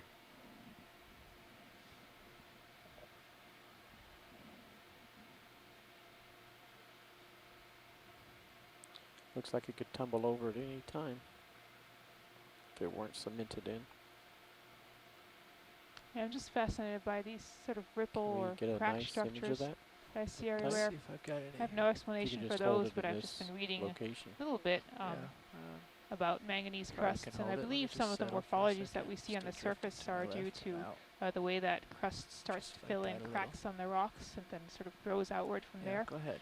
That's my understanding so far, but overall the field of manganese crust is not well understood. Fill it right up. I think it's just very hard to study them, again, getting the samples and just the long time scales over which they form with that really thin detail. Even if you took a slice through one, you'd have to have very high resolution sampling methods to get a sense of how that has changed over time. Looks a bit like the face of those drilling bits that they use to carve out tunnels. I was thinking it looked more like a scoop of ice cream, actually. I just need to share that with you because I've been thinking that How about a the pine whole cone? time. Your mic is really Can't low. hear you, sorry. You're clear. Still can't hear you, Jamie Copilot, if Austin you're talking to has me. joined us in the event log, and he's asking if there's I much hear you. bottom current. He believes you he are. sees some Gotcha. ripples in the sediment. And Jamie, no, the look at that current is spongy really material. light down here, You're facing one. and we What's the were next move? suggesting that Or that what may are be we an just explanation moving? for why we're seeing so few suspension feeders. I guess this is more that encrusting tube-like stuff on the side of the Can you rock. zoom the lasers to the right? Yeah, hold We'll on. get Just a trying quick to figure look out at where I'm this. supposed to be.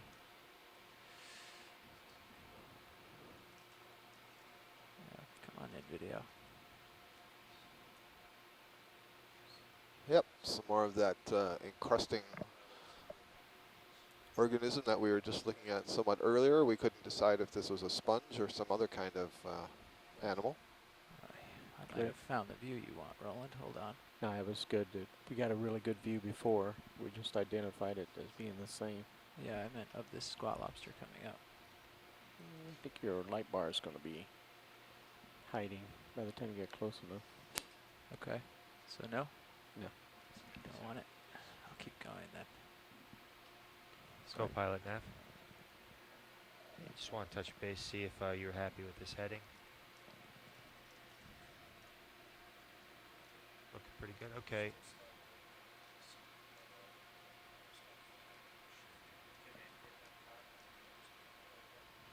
That's right.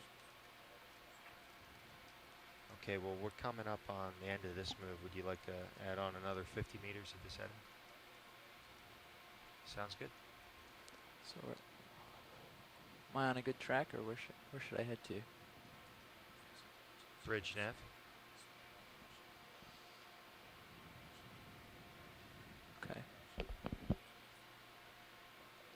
bridge, how much? Okay. How many meters Just do we have trying to left in keep this the move? wall in view. So if Okay, you feel like copy you that. want to Can run we over add to that 50 direction, meters but otherwise at I the bearing think I of wanna 115? cheat over here. 0.1 knots to over.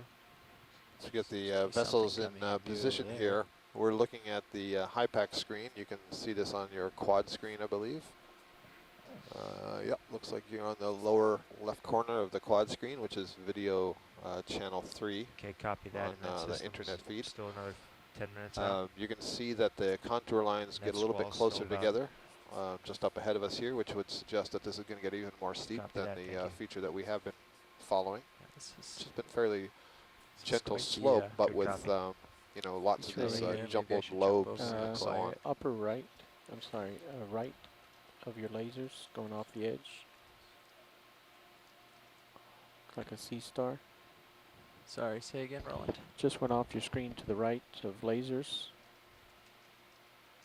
Oh, Looks the like another Galatea crab. Oh yeah, in the distance on the side of the rock, it looks like a Crinoid? Brasingid asteroid, I think. Possibly. feather star. Feather star. I think this might be a sea star that is disguised as a feather star. Oh, copy that.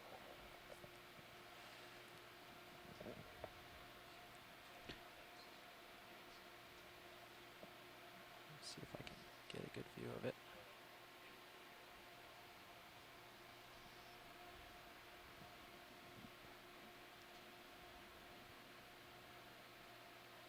Counting 7 arms.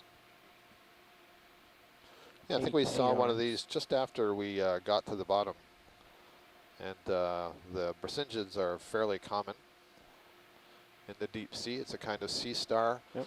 But instead of what most sea stars are doing is feeding on material on the bottom or feeding on corals or feeding on animals on the bottom, these guys raise their arms up into the Dripping, water yeah, it column in is. order to capture their food out of the water column. You'll see as we get closer, there are a lot of spines sticking off of the arms. And I was noting the other day I had Yes, it is. read some very interesting biology on Chris Maugh's Econoblog website about this group of sea stars. And he was noting that on the Yeah, spines, just give me 1 second. there are tissue that is covered with these small, what are called pedicularia. You can think of them as little tiny pincers, just like little crab pincers, but extremely small. And there's apparently hundreds of them on each of the spines on each of these arms. You can come in video. And so as small crustaceans and food come by the arms and come in contact with the arms, basically those Just look at the pincers central can disc. grab them. So now you can see those spines Really well. coming off of the side of each arm. And he describes it kind of like a Velcro. And then whatever it catches would be transferred onto the underside of the arm where there are tube feet, which would help it get transferred to the mouth, which is on the can underside take of my the camera central and come disc up there, here. facing towards the rock. Thank you. So a member of the One more group, I little believe bump. it's the order. Oh, the other thing you see here is that the arms are swollen. little You too notice where much. they're attached to the central disc. The arms are swollen. So this is where Thank the gonads would be stored. Try to get that So I believe disc what we're centered looking if at we can. there is a That just makes individual that is Copy, thank quite you. ripe, that has well-developed gonads.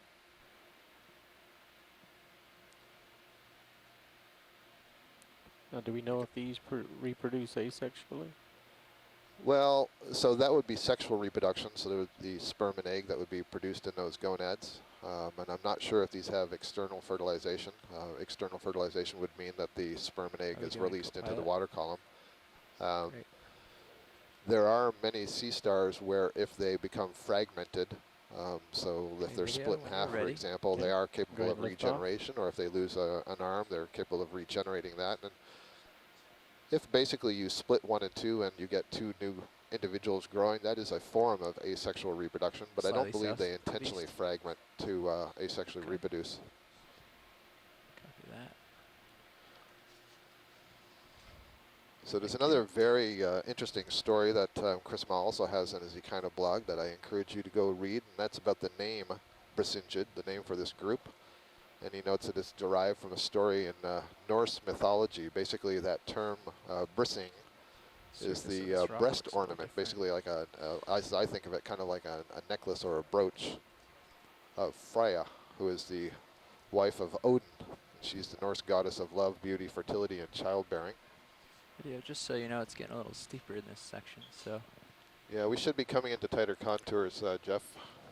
So Well, it should I'm get a little just warning steeper. him for his camera. Yep. He's got a down-facing camera. He's got to change settings. Got on. it. So Seems to be a apparently that sponge bristling and a ornament was coral. concealed by Loki, the god of Maybe a- mischief and evil, in No, the it's just a abyss shadow. of the primitive ocean. And here we are in the abyss, and we've just seen a Brisingid.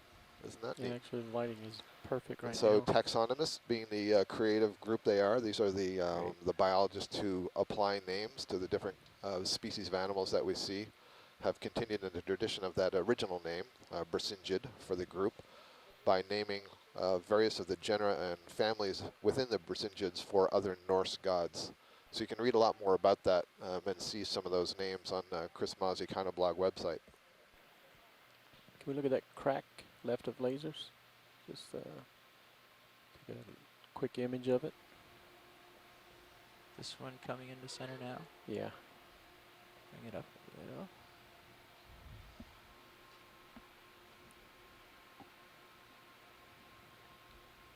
Settling. And take it away.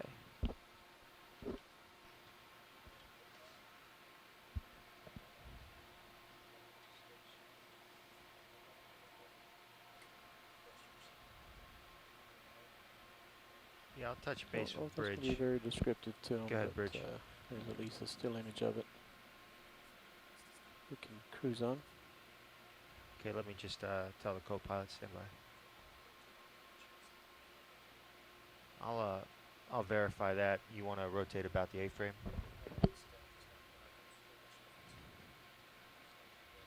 Either way, and you're good with coming starboard 30 degrees? Good copy. Bridge, this is Nav. Yeah, we're good to come right 30 degrees. So I'll just Okay, report. where is your rotation we're having center, a little by bit the of way? a discussion here on the chat room about whether or not we are seeing That's good. primary textures on these pillows. That is the good to proceed. stretch Thanks. marks or cooling features on the underlying lava flows compared to patterns on the surface of the manganese crust. We don't know how thick the crust is in this area. And Jamie Austin, one of our shore-based scientists, points out that some of the concentric cracks that we're observing actually might be primary, but they're related to this sort of that. cooling and contraction. So when the really hot lava comes in contact with the cold Go ahead, seawater, Bridge. it will solidify and contract, and you'll see some cracks Okay. Yeah, that's sort fine. of on the If edges you- of if the you need to pillow and change on it the to lava. midships, that's good too. And I believe some of those are standing out here. Some of the patterns we might be seeing on the outside are potentially copy, related thank to you. that cooling.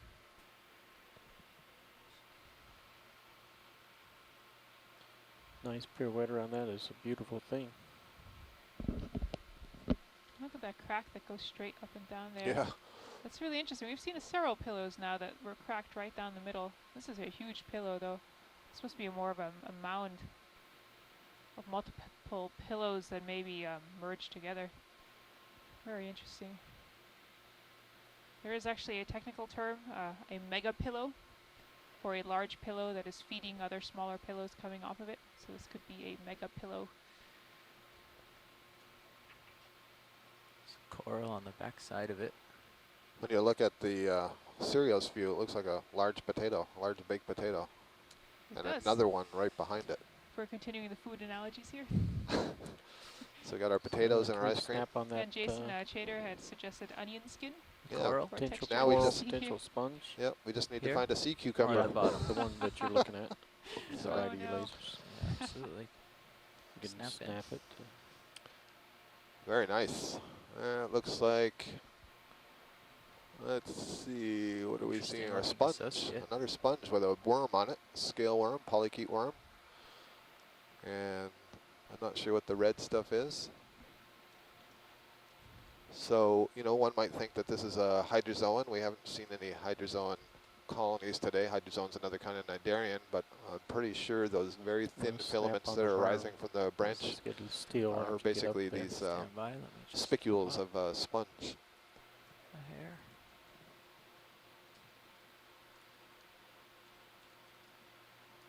So this would be another of the carnivorous Actually, that is sponges, next, Okay. Well, I can get in closer. or if you'd presumed like. No, I think carnivorous that's good enough. sponges, since we haven't Okay. collected it, examined it closely. But that basic morphology looks to me like the type of sponge whole little that row captures its prey right with here. its hooks instead of Thinking you're gonna find carrying a water cliff inside wall the body yet. through these canals in order to filter it. Yeah. Something amazing. Well, we're gonna find something maybe not so amazing as a cliff wall, but it should be interesting. Stand by. Tell me when you need me to take off. Okay. Okay. Just for me, take a real quick snap rolling now. Let me just look at this. There we go. Another view of this sponge. Just so you're aware on shore, we do have a little squall passing over. Well, I don't know how little it is, but there's a storm passing over us, and this may cause some problems with the satellite transmission to shore. So we apologize if you get some breakup, but something white that's what happens when you're transmitting from the middle of the ocean and you can't control the weather, and hopefully it'll pass over fairly quickly. Or see, the wind speed is picked up quite considerably. It's about 25 knots blowing out there right now, and hopefully that'll pass over quite quickly. Gusting too. That's interesting. Well, of course, the ROV is buffered at such a deep depth. Sure. It's quite far away from the movements of the ship, so it's not necessarily a major problem if we have a squall here on the surface, but it would be a problem for recovering the ROV and getting it on deck.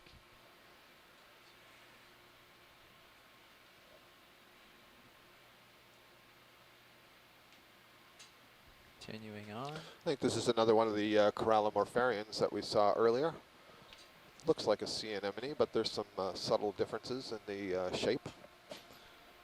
Actually belongs to a different order of Cnidarian, and one of these days we'll get up on the weblogs a little primer on how to distinguish between the sea anemones and the corallomorphs and the hydroids and the serianthids and all these different terms and types of Cnidarian polyps that we're seeing.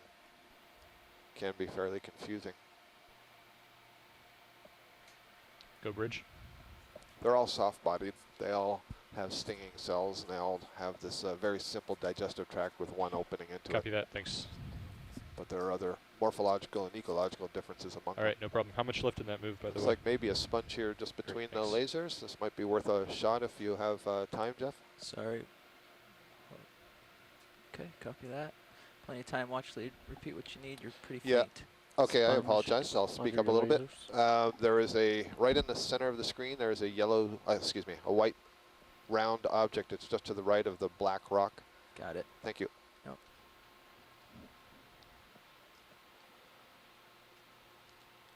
Doing too much of my midnight jazz voice there.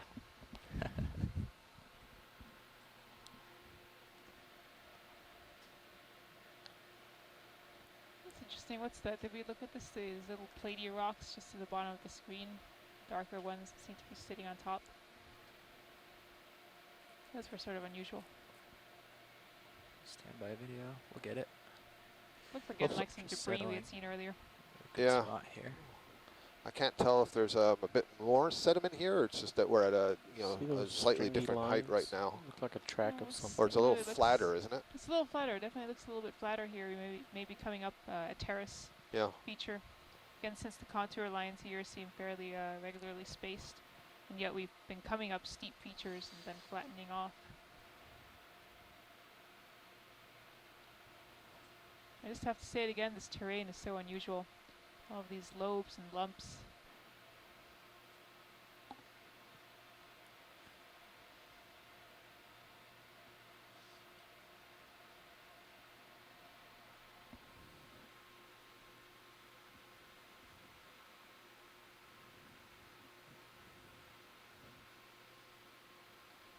Looks like this is going to be a sponge, a glass sponge. Susan, I also find interesting, we've got all these lobes, and then you've got one or two of those square rocks on it that if it were to be falling down from up above, it really doesn't look like it could have gotten there. So it really piques my interest as an engineer how it got to that location. Like the one directly above the lasers. There, oh, I see it's sitting in that little bit of a divot there, or depression. Okay, video. Come on yeah, in. it's really interesting. Maybe the bulbous part erupted under it. So we're looking at two different glass sponges here. This one is a little bit more quadrate, a thicker sponge with that central opening in the top, and then you see a branching sponge off to the left. They're both glass sponges, but they're different species of glass sponge. Thank you, Jeff. There's something on Yeah, that, there is something else. There might be another one of the stalk-like sponge, and maybe a small caprellid shrimp on it, or unless it's one arm of a crab, that little red thing that's sticking off the side of it.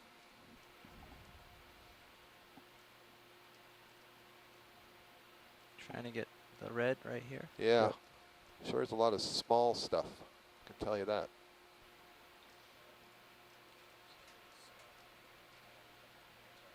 Max soon. Huh. Stand by. Does that look watch lead? Can you tell what it is? I cannot. So it's definitely on a sponge. So that stalk itself is a sponge. It's one of these cladorized sponges that we believe is a carnivorous sponge, but I'm not certain what the red item is that's on it. It almost looks like a little hydrozoan. Yeah, I agree. It looks like a hydrozoan, except the fan is not as flexible as those we've seen. Right, so it's not one of those large solitary hydrozoans. This is, I think, one that builds a skeleton. 21. There's also something further down that stalk. So we got about 2 hours left. Yeah, a little. Oh yeah, you're right. No, the brown thing. Yeah. And the polychaete. Yeah, that looks like it might be a little hydrozoan, which is kind of interesting. That suggests that it's, you know, growing on there. Time off bottom 21:01. Okay. Huh. UTC. Can we look at that? So hydrozoans, I said earlier, they which rock, the black one? the colonies produce an external coating called the perisarc. It's made of chitin, so it looked like that had this chitinous. That the bright red part was the exoskeleton, and then there was this hydroid polyp on the inside of it. The square, I see. Cornered one. Smaller. Yeah. Probably level with the lasers right now. Correct. Okay. See if I can use this toe hold. I might lose it. Gonna lose it. Let me resettle. Just a touch here. It has the angular edges where everything else is. I'll just hold it. Why don't you snap in real quick? On your command. Go ahead. Huh, look at that. It's nice and clean. Oh, there we go. Yes, I was looking away for a moment, and yeah, that is very blocky. But the way it's caught in that depression there, or that divot, I guess, makes me feel it must have tumbled from above and they're just fallen there. But I wonder how often these falls happen. I guess it would lose some of the sediment as it fell down, so maybe it just hasn't regained that. I really don't know. It's interesting. All right, co-pilot's the caught up. slabs I'm to the gonna left, get out I of mean, here. So that. Imagine that if they tumbled down, they would break off. They wouldn't be quite as platey as do we they are. want to continue following the local topography, or? Just off the right side of the screen, the way that lobe kind of almost pours over and then stops. This little underhang. Is there a fish on the lower left there? Just going out of screen? Okay, let's do that. I'll put in 50 towards 085.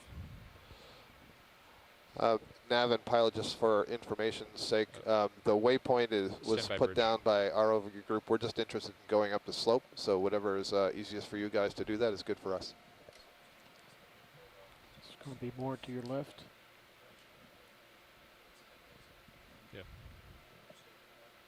Yeah, that looks about right. Another Galatea crab down there. I don't see the fish. No, I saw it before. It was either. small, but I lost it. Sorry. I couldn't stop. I had just given a big thrust forward to get ahead, and understood. Took a lot to stop of background noise up there. Isn't that always the way, though? Yeah. I think we're going to put in another move, 50 meters toward 085. Like maybe another sponge up on top. Oh no, another bamboo coral on top of the rock there, on the left, and another corallimorph coming ahead. Copy. Yep, sure. Yeah, I'll that's let the pilots definitely know. what that is. So we've seen several of those. So far, you know, we've basically seen two types of octocoral. The one that grows like this is bamboo coral whip, and then the one that grows in a ribbon over the rock. I don't believe we've seen any others. And I'm gonna head up. We've seen several sponges. We've seen several squat lobsters. We've seen some amphipods and isopods, and I believe we've seen at least one lophogastrid shrimp. But definitely the densities are far, far lower here than we've been seeing in shallower waters. Coming And that's right. not at all surprised. What's the Something big very white thing big down white. there? And then there's a white thing hiding That looks behind the rock. man-made License almost. plate. It does. Yeah. Bucket. Oh, let's take a look. Quick snap on the license plate, but I gotta Buried get going. treasure, or did we Yes. lose Go a ahead. part of the ROV when Oh, we were no. coming down? I don't think so. I hope not. Huh. You have to peer right That's around or interesting. something. Well, Yeah, it's maybe not, there's a can't message see on it. much here. Okay. Come out video so I can settle up. I was just gonna try to grab it real quick, but okay. All right. Well, I'll slide around this way then. Is that full wide video? That is full wide. Copy. Thank you. Watch your left light bar. I Can think I'm see clear. I don't a see anything over there. Galatea crab in the back. Hey, maybe this has the name of the seamount on it. maybe. Maybe it's been named by, I don't know, whatever's Poseidon? living here. Whoever is living here. This looks like styrofoam. Styrofoam floats. That's. Yeah, maybe more like wood or a block of Someone something. forced a piece of styrofoam very far deep and then left it. Yeah, I really don't know actually. I guess Scott, in your experience, have you seen any styrofoam on the bottom? I mean, I guess that's Styrofoam, true. It should no. not be on the I bottom. think it would float upwards. Yep. Okay, video. See if we can't figure out what this piece of wood painted white is. It's like, Oh, it's like a cement block. Oops. really? I was We'll I go with think it's wood. wood. Wood. Yeah, I think that's Wood, wood, yeah. for sure. Wood. That is my feeling interesting. the bob from the Paint. Why has nothing Yeah. colonized that? Well, I guess we're deep I enough. think I'm There's feeling not the enough bob there from to Sirius. colonize. Are you pretty high? Oh, Huh. interesting. All right, I gotta go. Well, there you go. Video, sorry, I'm too So far that, out. has Over this way. I'm descended from the feeling the tether bob. upper reaches of the water here and made its Oh, way somehow a ceiling yeah, tile, like a perhaps. false ceiling. Yeah, Yeah, I I hear ya. think it's it's got harder that than texture. Oh, it's I must- interesting. Move on. I guess moving on here, I'll just quickly point out, again, we've been discussing the origin of these ripple marks that you see on the sides Coming sometimes of More so than smoother up lobe tops. and over. And let me just scroll back to look at this message. Got Jason several Shader still captures us of that on as shore. we flew over it. passes Great, along a thank message you. from Jim Hine, who's also at the USGS, but in Santa Cruz.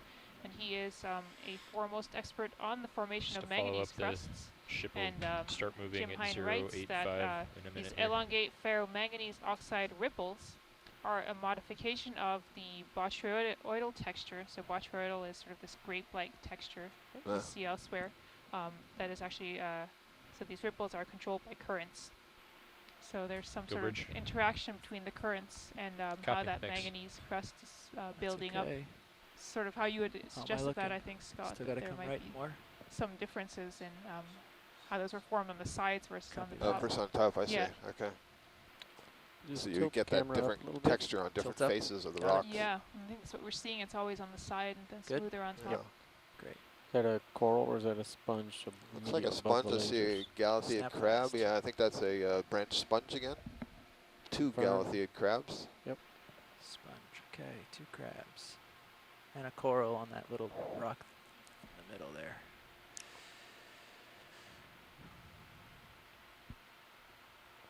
It's really, Looking really good. jumbled in here. Okay. I didn't really have to snap that so quick. Another squat lobster. It's a good angle on that squat lobster. Okay. Just Looks like he's facing us. settle in. And get as close as you can to it. Copy. Just gonna look down a little further to get a view on my toes. I know nobody wants to see it, but it'll help me get nice and close. Okay. And it's interesting right there, almost like a little channel. The way the lavas on the right are sort of flattened. Yep, go ahead.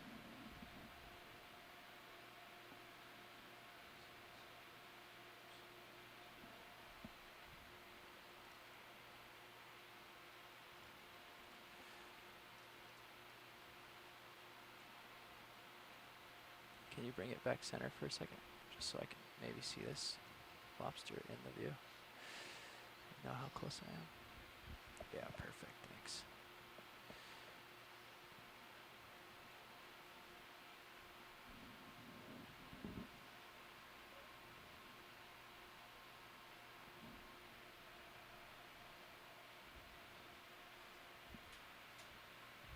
Bridge, Nev.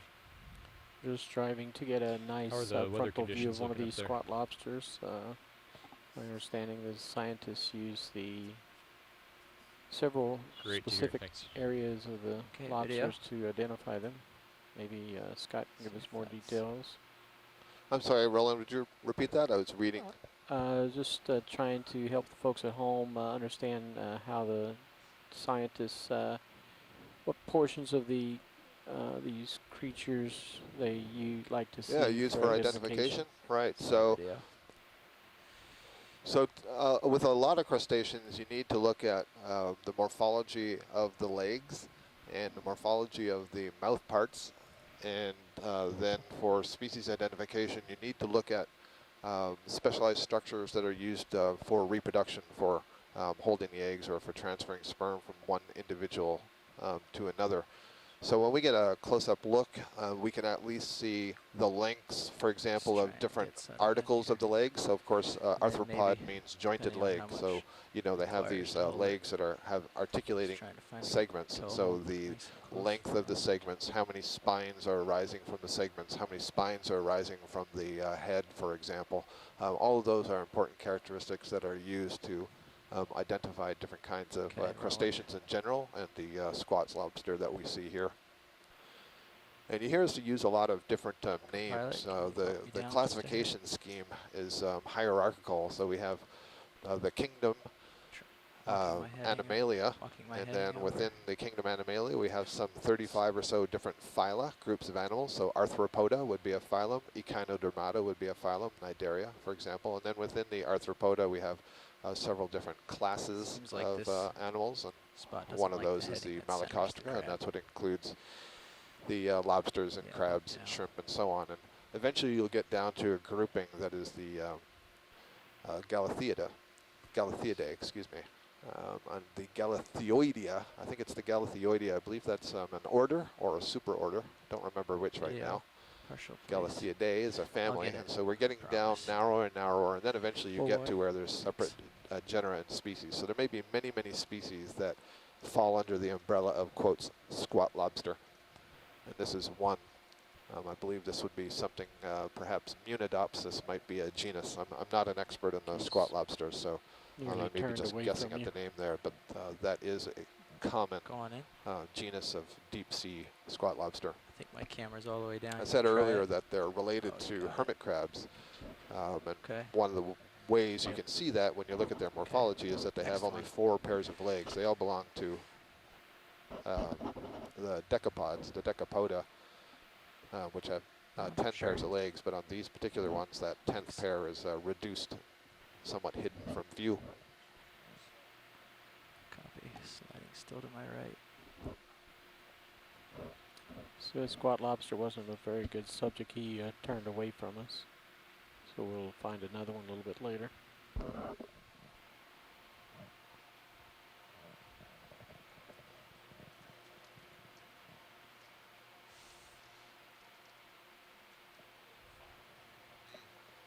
There's another Corallomorpharian on the back of that rock. Corallomorpharian is a type of cnidarian polyp.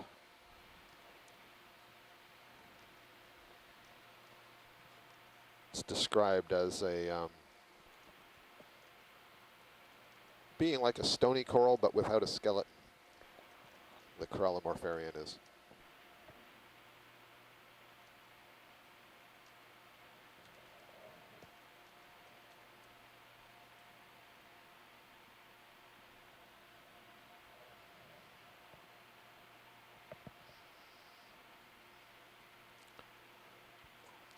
We have 25 different users joining us right now in the event log, which is an instant messaging system where scientists who are on shore can communicate with us. Can we get a look at this white branching structure that is just above the layers right now? Yep, I'm Thank you. swinging around to get a view from the side for Very you. good.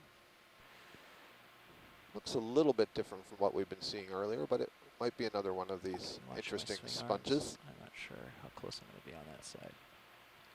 Come in easy. You let me know if it looks like I'm going to be close. Okay.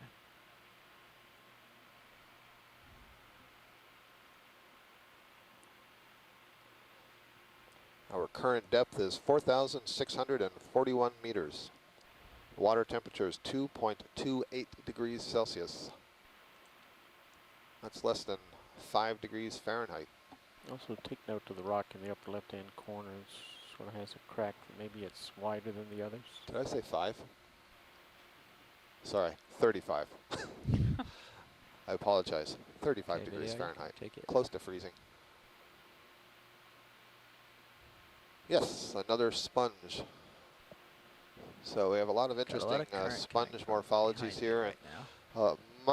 Many of these sponges that I'm seeing appear to be of this carnivorous type, which is interesting and may go along with this low current that we're seeing. If there's not a lot of current flow, there's not a lot of food particles being carried, and so filtering organisms may have a harder time surviving, may have a harder time getting enough food. But these sorts of organisms, which can ensnare swimming crustaceans, may have an easier time, may have opportunity to catch more food Back items. a little. Just a hypothesis. It's a really nice view. Alright, The video. pilot just noted that it's a pretty strong current pushing him towards the rock. Towards the rock. So there is a current that the ROV is feeling right now, pushing towards So the rock. we have time to look at that crack to the upper left of the lasers. Right now we're Upper pointed left of the almost due lasers. north. Yeah, you see the I'll rise up. You tell me when the lasers are getting close. it's coming even now, straight left. Oh, I see. We're heading towards this fine hairline crack, I believe. Yeah. And again, it's very easy for these lobes sometimes to break off because they're so bulbous. These seem a little more sort of merged together, but often you'll get really large lobes sticking Okay, out. video. These easily break off the tops of seamounts and tumble down. So in fact, we at seamounts we often see a deposit called So rotate left. pillow and breccia. Go down the line. And a breccia is a type of rock where fragments of other rocks have become cemented together with some material, possibly sediment or carbonate. And so we actually find 590 really huge, meters. thick deposits of these pillow lobe or Just- pillow fragment just breccias checking. I on the flanks of don't think seamounts so, because but all this material just Okay. tumbles down from the top and collects. That's good. Thank you, pilot. let me check our. So. Yeah, we're looking at 3 hours at this speed to waypoint 4, but we've only got an hour and 40 minutes left on bottom. We're not seeing a lot of diversity of different Let me check in things with if we science. wanted to pick up the pace. What do you think, co-pilot? Watch lead, Nav. Nav, this is Watch Lead. I've been listening in. We aren't trying to get to any specific waypoint. We just want to get a sense of the geomorphology and what's on the bottom. We're happy to go a little bit quicker if that's okay with you. We don't need to specifically reach waypoint 4, but it would be Let's nice look to at see straight ahead if we can other just sorts of stop here. things. Yeah, I'm coming in. For Okay. See the rock so on would the you right? like to bump it up to Sort of point looks 2? broken off. Pilots are comfortable? Yeah, if you guys are comfortable with that. Okay. Is that okay with Pilots you? is Yep, that's fine with me. 0.2 knots reasonable with this terrain. This rock right above us looks interesting. Not much sediment on it. Yeah, go ahead. I see Okay. another Snap in video. squat lobster, Galatea crab, right by the rocks here. And this is a good opportunity to apologize to any of my crustacean Nav. friends who are listening, because I was trying to remember the Can we please bump up the Galatheoidea, what speed level to group that was, and I 0.2 knots? said I thought it might be an order or super order. And you may have heard me Okay, I'll be hesitate because calling I you said back they're soon for another decapods, and I know that the decapoda is an order. So the Galatheoidea is actually a super family. So that's below the level of order. So the order decapoda are all the crustaceans that essentially have 5 pairs of walking legs. And so this belongs to that order, but it's in a another grouping within that order called the Anamura. The Hermit Crabs are another group, the King Crabs are another group. All of these are Anamurans, and 1 or 2 pairs of those Something's underneath 5 pairs of legs have been reduced, and so it appears that they have fewer than 10 legs, but they do have 10 legs. They're just kind of tucked away. See that underneath the ledge, the swimming creatures? Come partial at least. Yeah, there you go. Swimming I've, creatures below the ledge. Oh, above the I've ledge there, I drifted see. Yeah. Looks with like the some current away from amphipods. I all of see this, the so reddish with a bright white or try bright to yellow eye. resettle here. If I have time. Some of the stuff that you're getting to see on the video here is extraordinarily small, and these are really, really good cameras with great zoom, and our video engineers are able to focus them really well and control the lighting so that we get excellent views of them. So they may appear to be much larger than they actually are.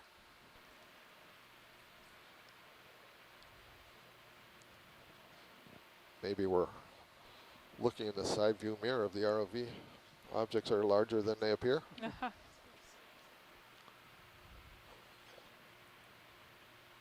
Okay, video.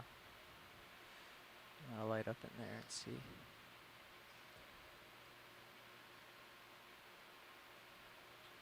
A little tilt down. So watch lead nav. Go ahead, Nev.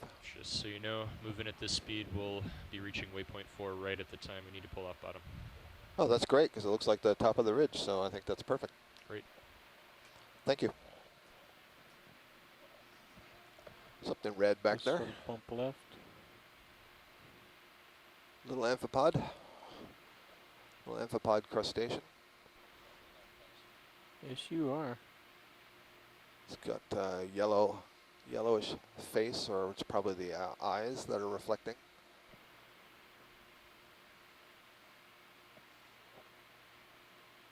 So one thing to keep in mind, you know, we're seeing various of these Tilt small up just a little crustaceans bit. on the There it bottom. is, It's an swimming indication through. that there certainly are food Similar sources thing, down just here. not Ultimately, those holding on. Yeah, food sources I are saw derived several from of them the swimming on upper the water left-hand column, side. sinking down through the bottom. They're produced initially by plants in the water column, phytoplankton. Have to tilt up. though. Those I may be can't, fed upon by light it things because like of the foreground. copepods What if I and go shrimp like this and that we are get a swimming view of up in this the upper guy? water column. Okay. They may in turn be eaten by fish, but eventually all of that stuff will die, or the excrement from feeding or the sloppy feeding all starts to rain down through the bottom. So we get what we refer to as a rain of organic particles, and bacteria may grow on those particles as they're sinking through the water column. We have something that's called marine snow, and some of that will eventually settle onto the sea floor and become food for these various organisms that are, many of which are scavengers of some kind, and they'll feed upon anything that's organic that they come upon. Nice view of this Galatea squat lobster here.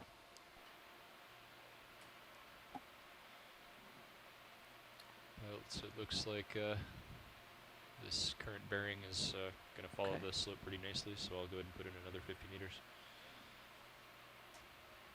Bridge nav. Yeah, I'd like to add another 50 meters towards 085, continuing at 0.2 knots. This is another enormous pillow lobe or merged pillow mound.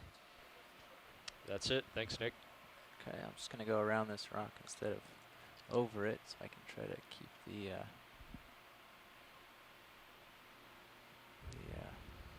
bottom in contact as I go. Just a little better. We're currently at a depth of 4,637 meters. We came down on the bottom at 4,692 meters, so we've got about 60 meters in I had vertical those reached forward elevation. a little before. I know you brought them forward even farther.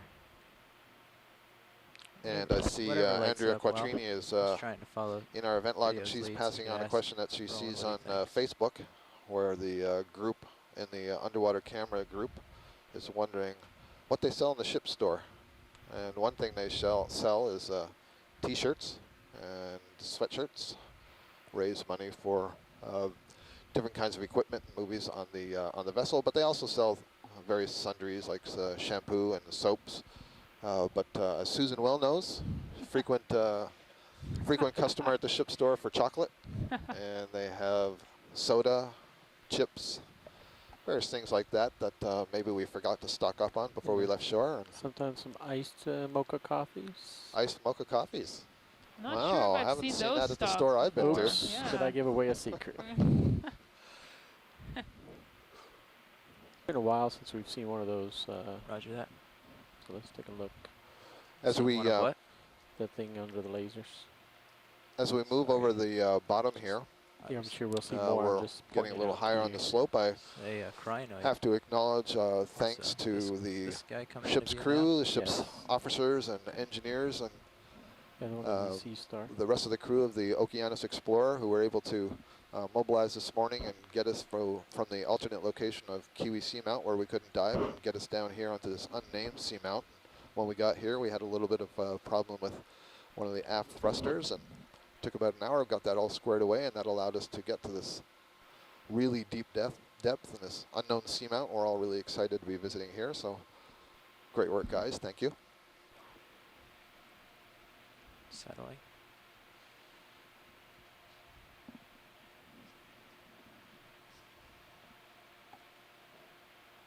Okay, video, come on in.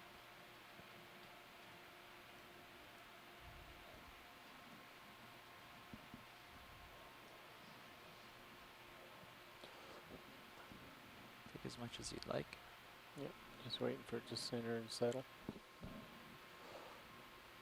So this looks a little bit different from what we saw last time, but I'm just not sure if it's perhaps not as contracted, but we did see something like this very early on the dive, and I said it was an anemone, actiniarian, but then we've seen some other ones that are much more squat and wide that have been calling corallimorpharians. It's your And they're a little bit hard to tell apart.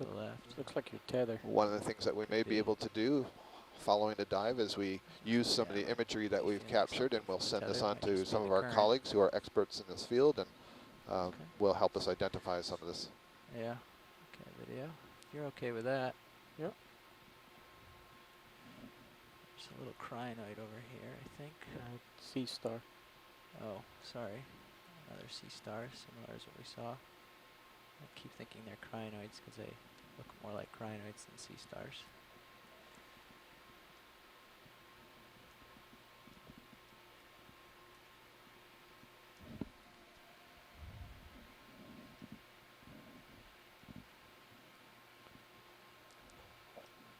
So this is one of these brisingid sea stars that we saw earlier. These are a kind of sea star that feeds on animals that are swimming by it, so it's feeding on plankton instead of feeding on things that are on the bottom.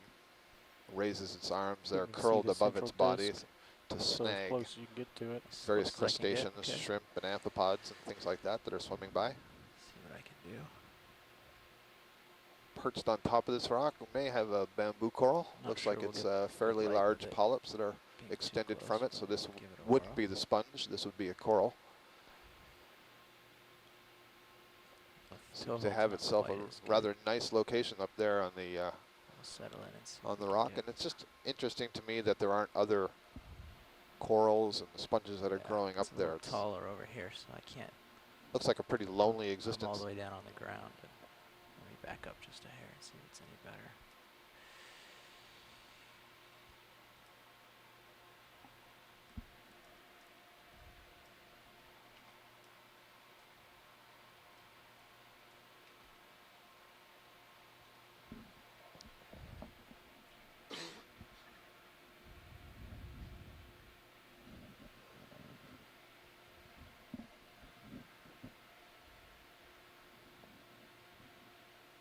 This is what I can get video. Okay. So let's jump in. Ready? Yep. Tilting.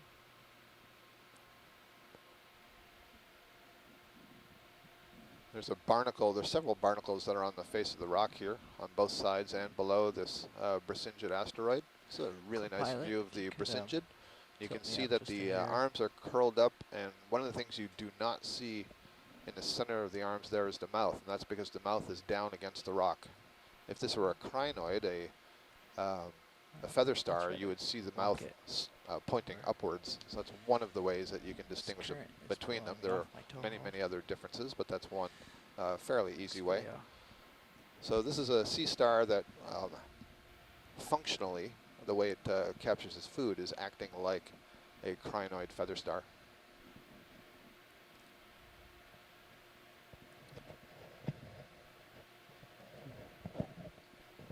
That's gonna be too close.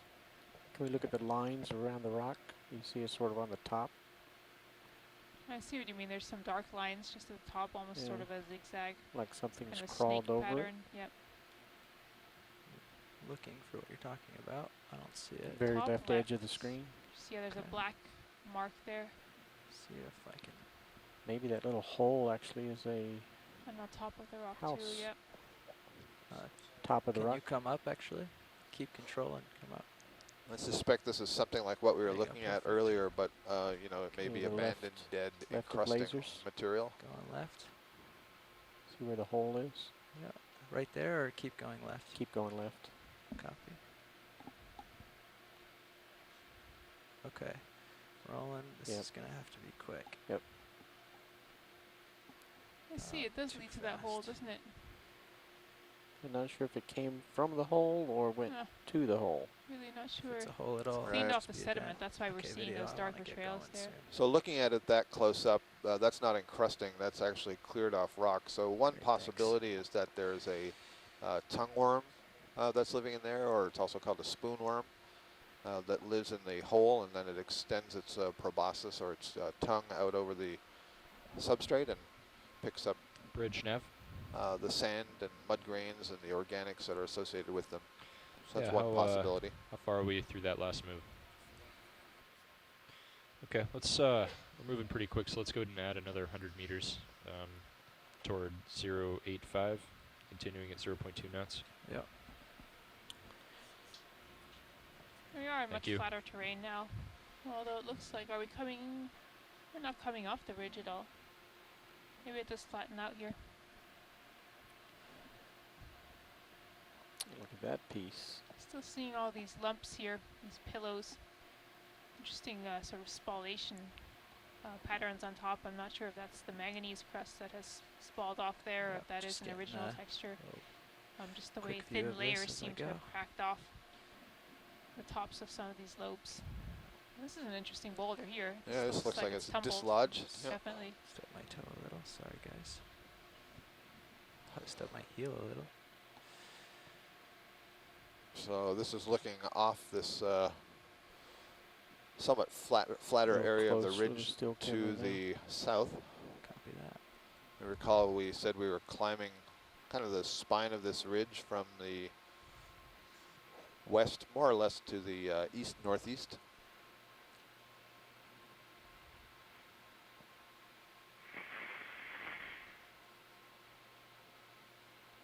Looks like the sediment might be getting thicker here. Is it just Yeah, me? It does we're in a appear to be. flatter area, perhaps.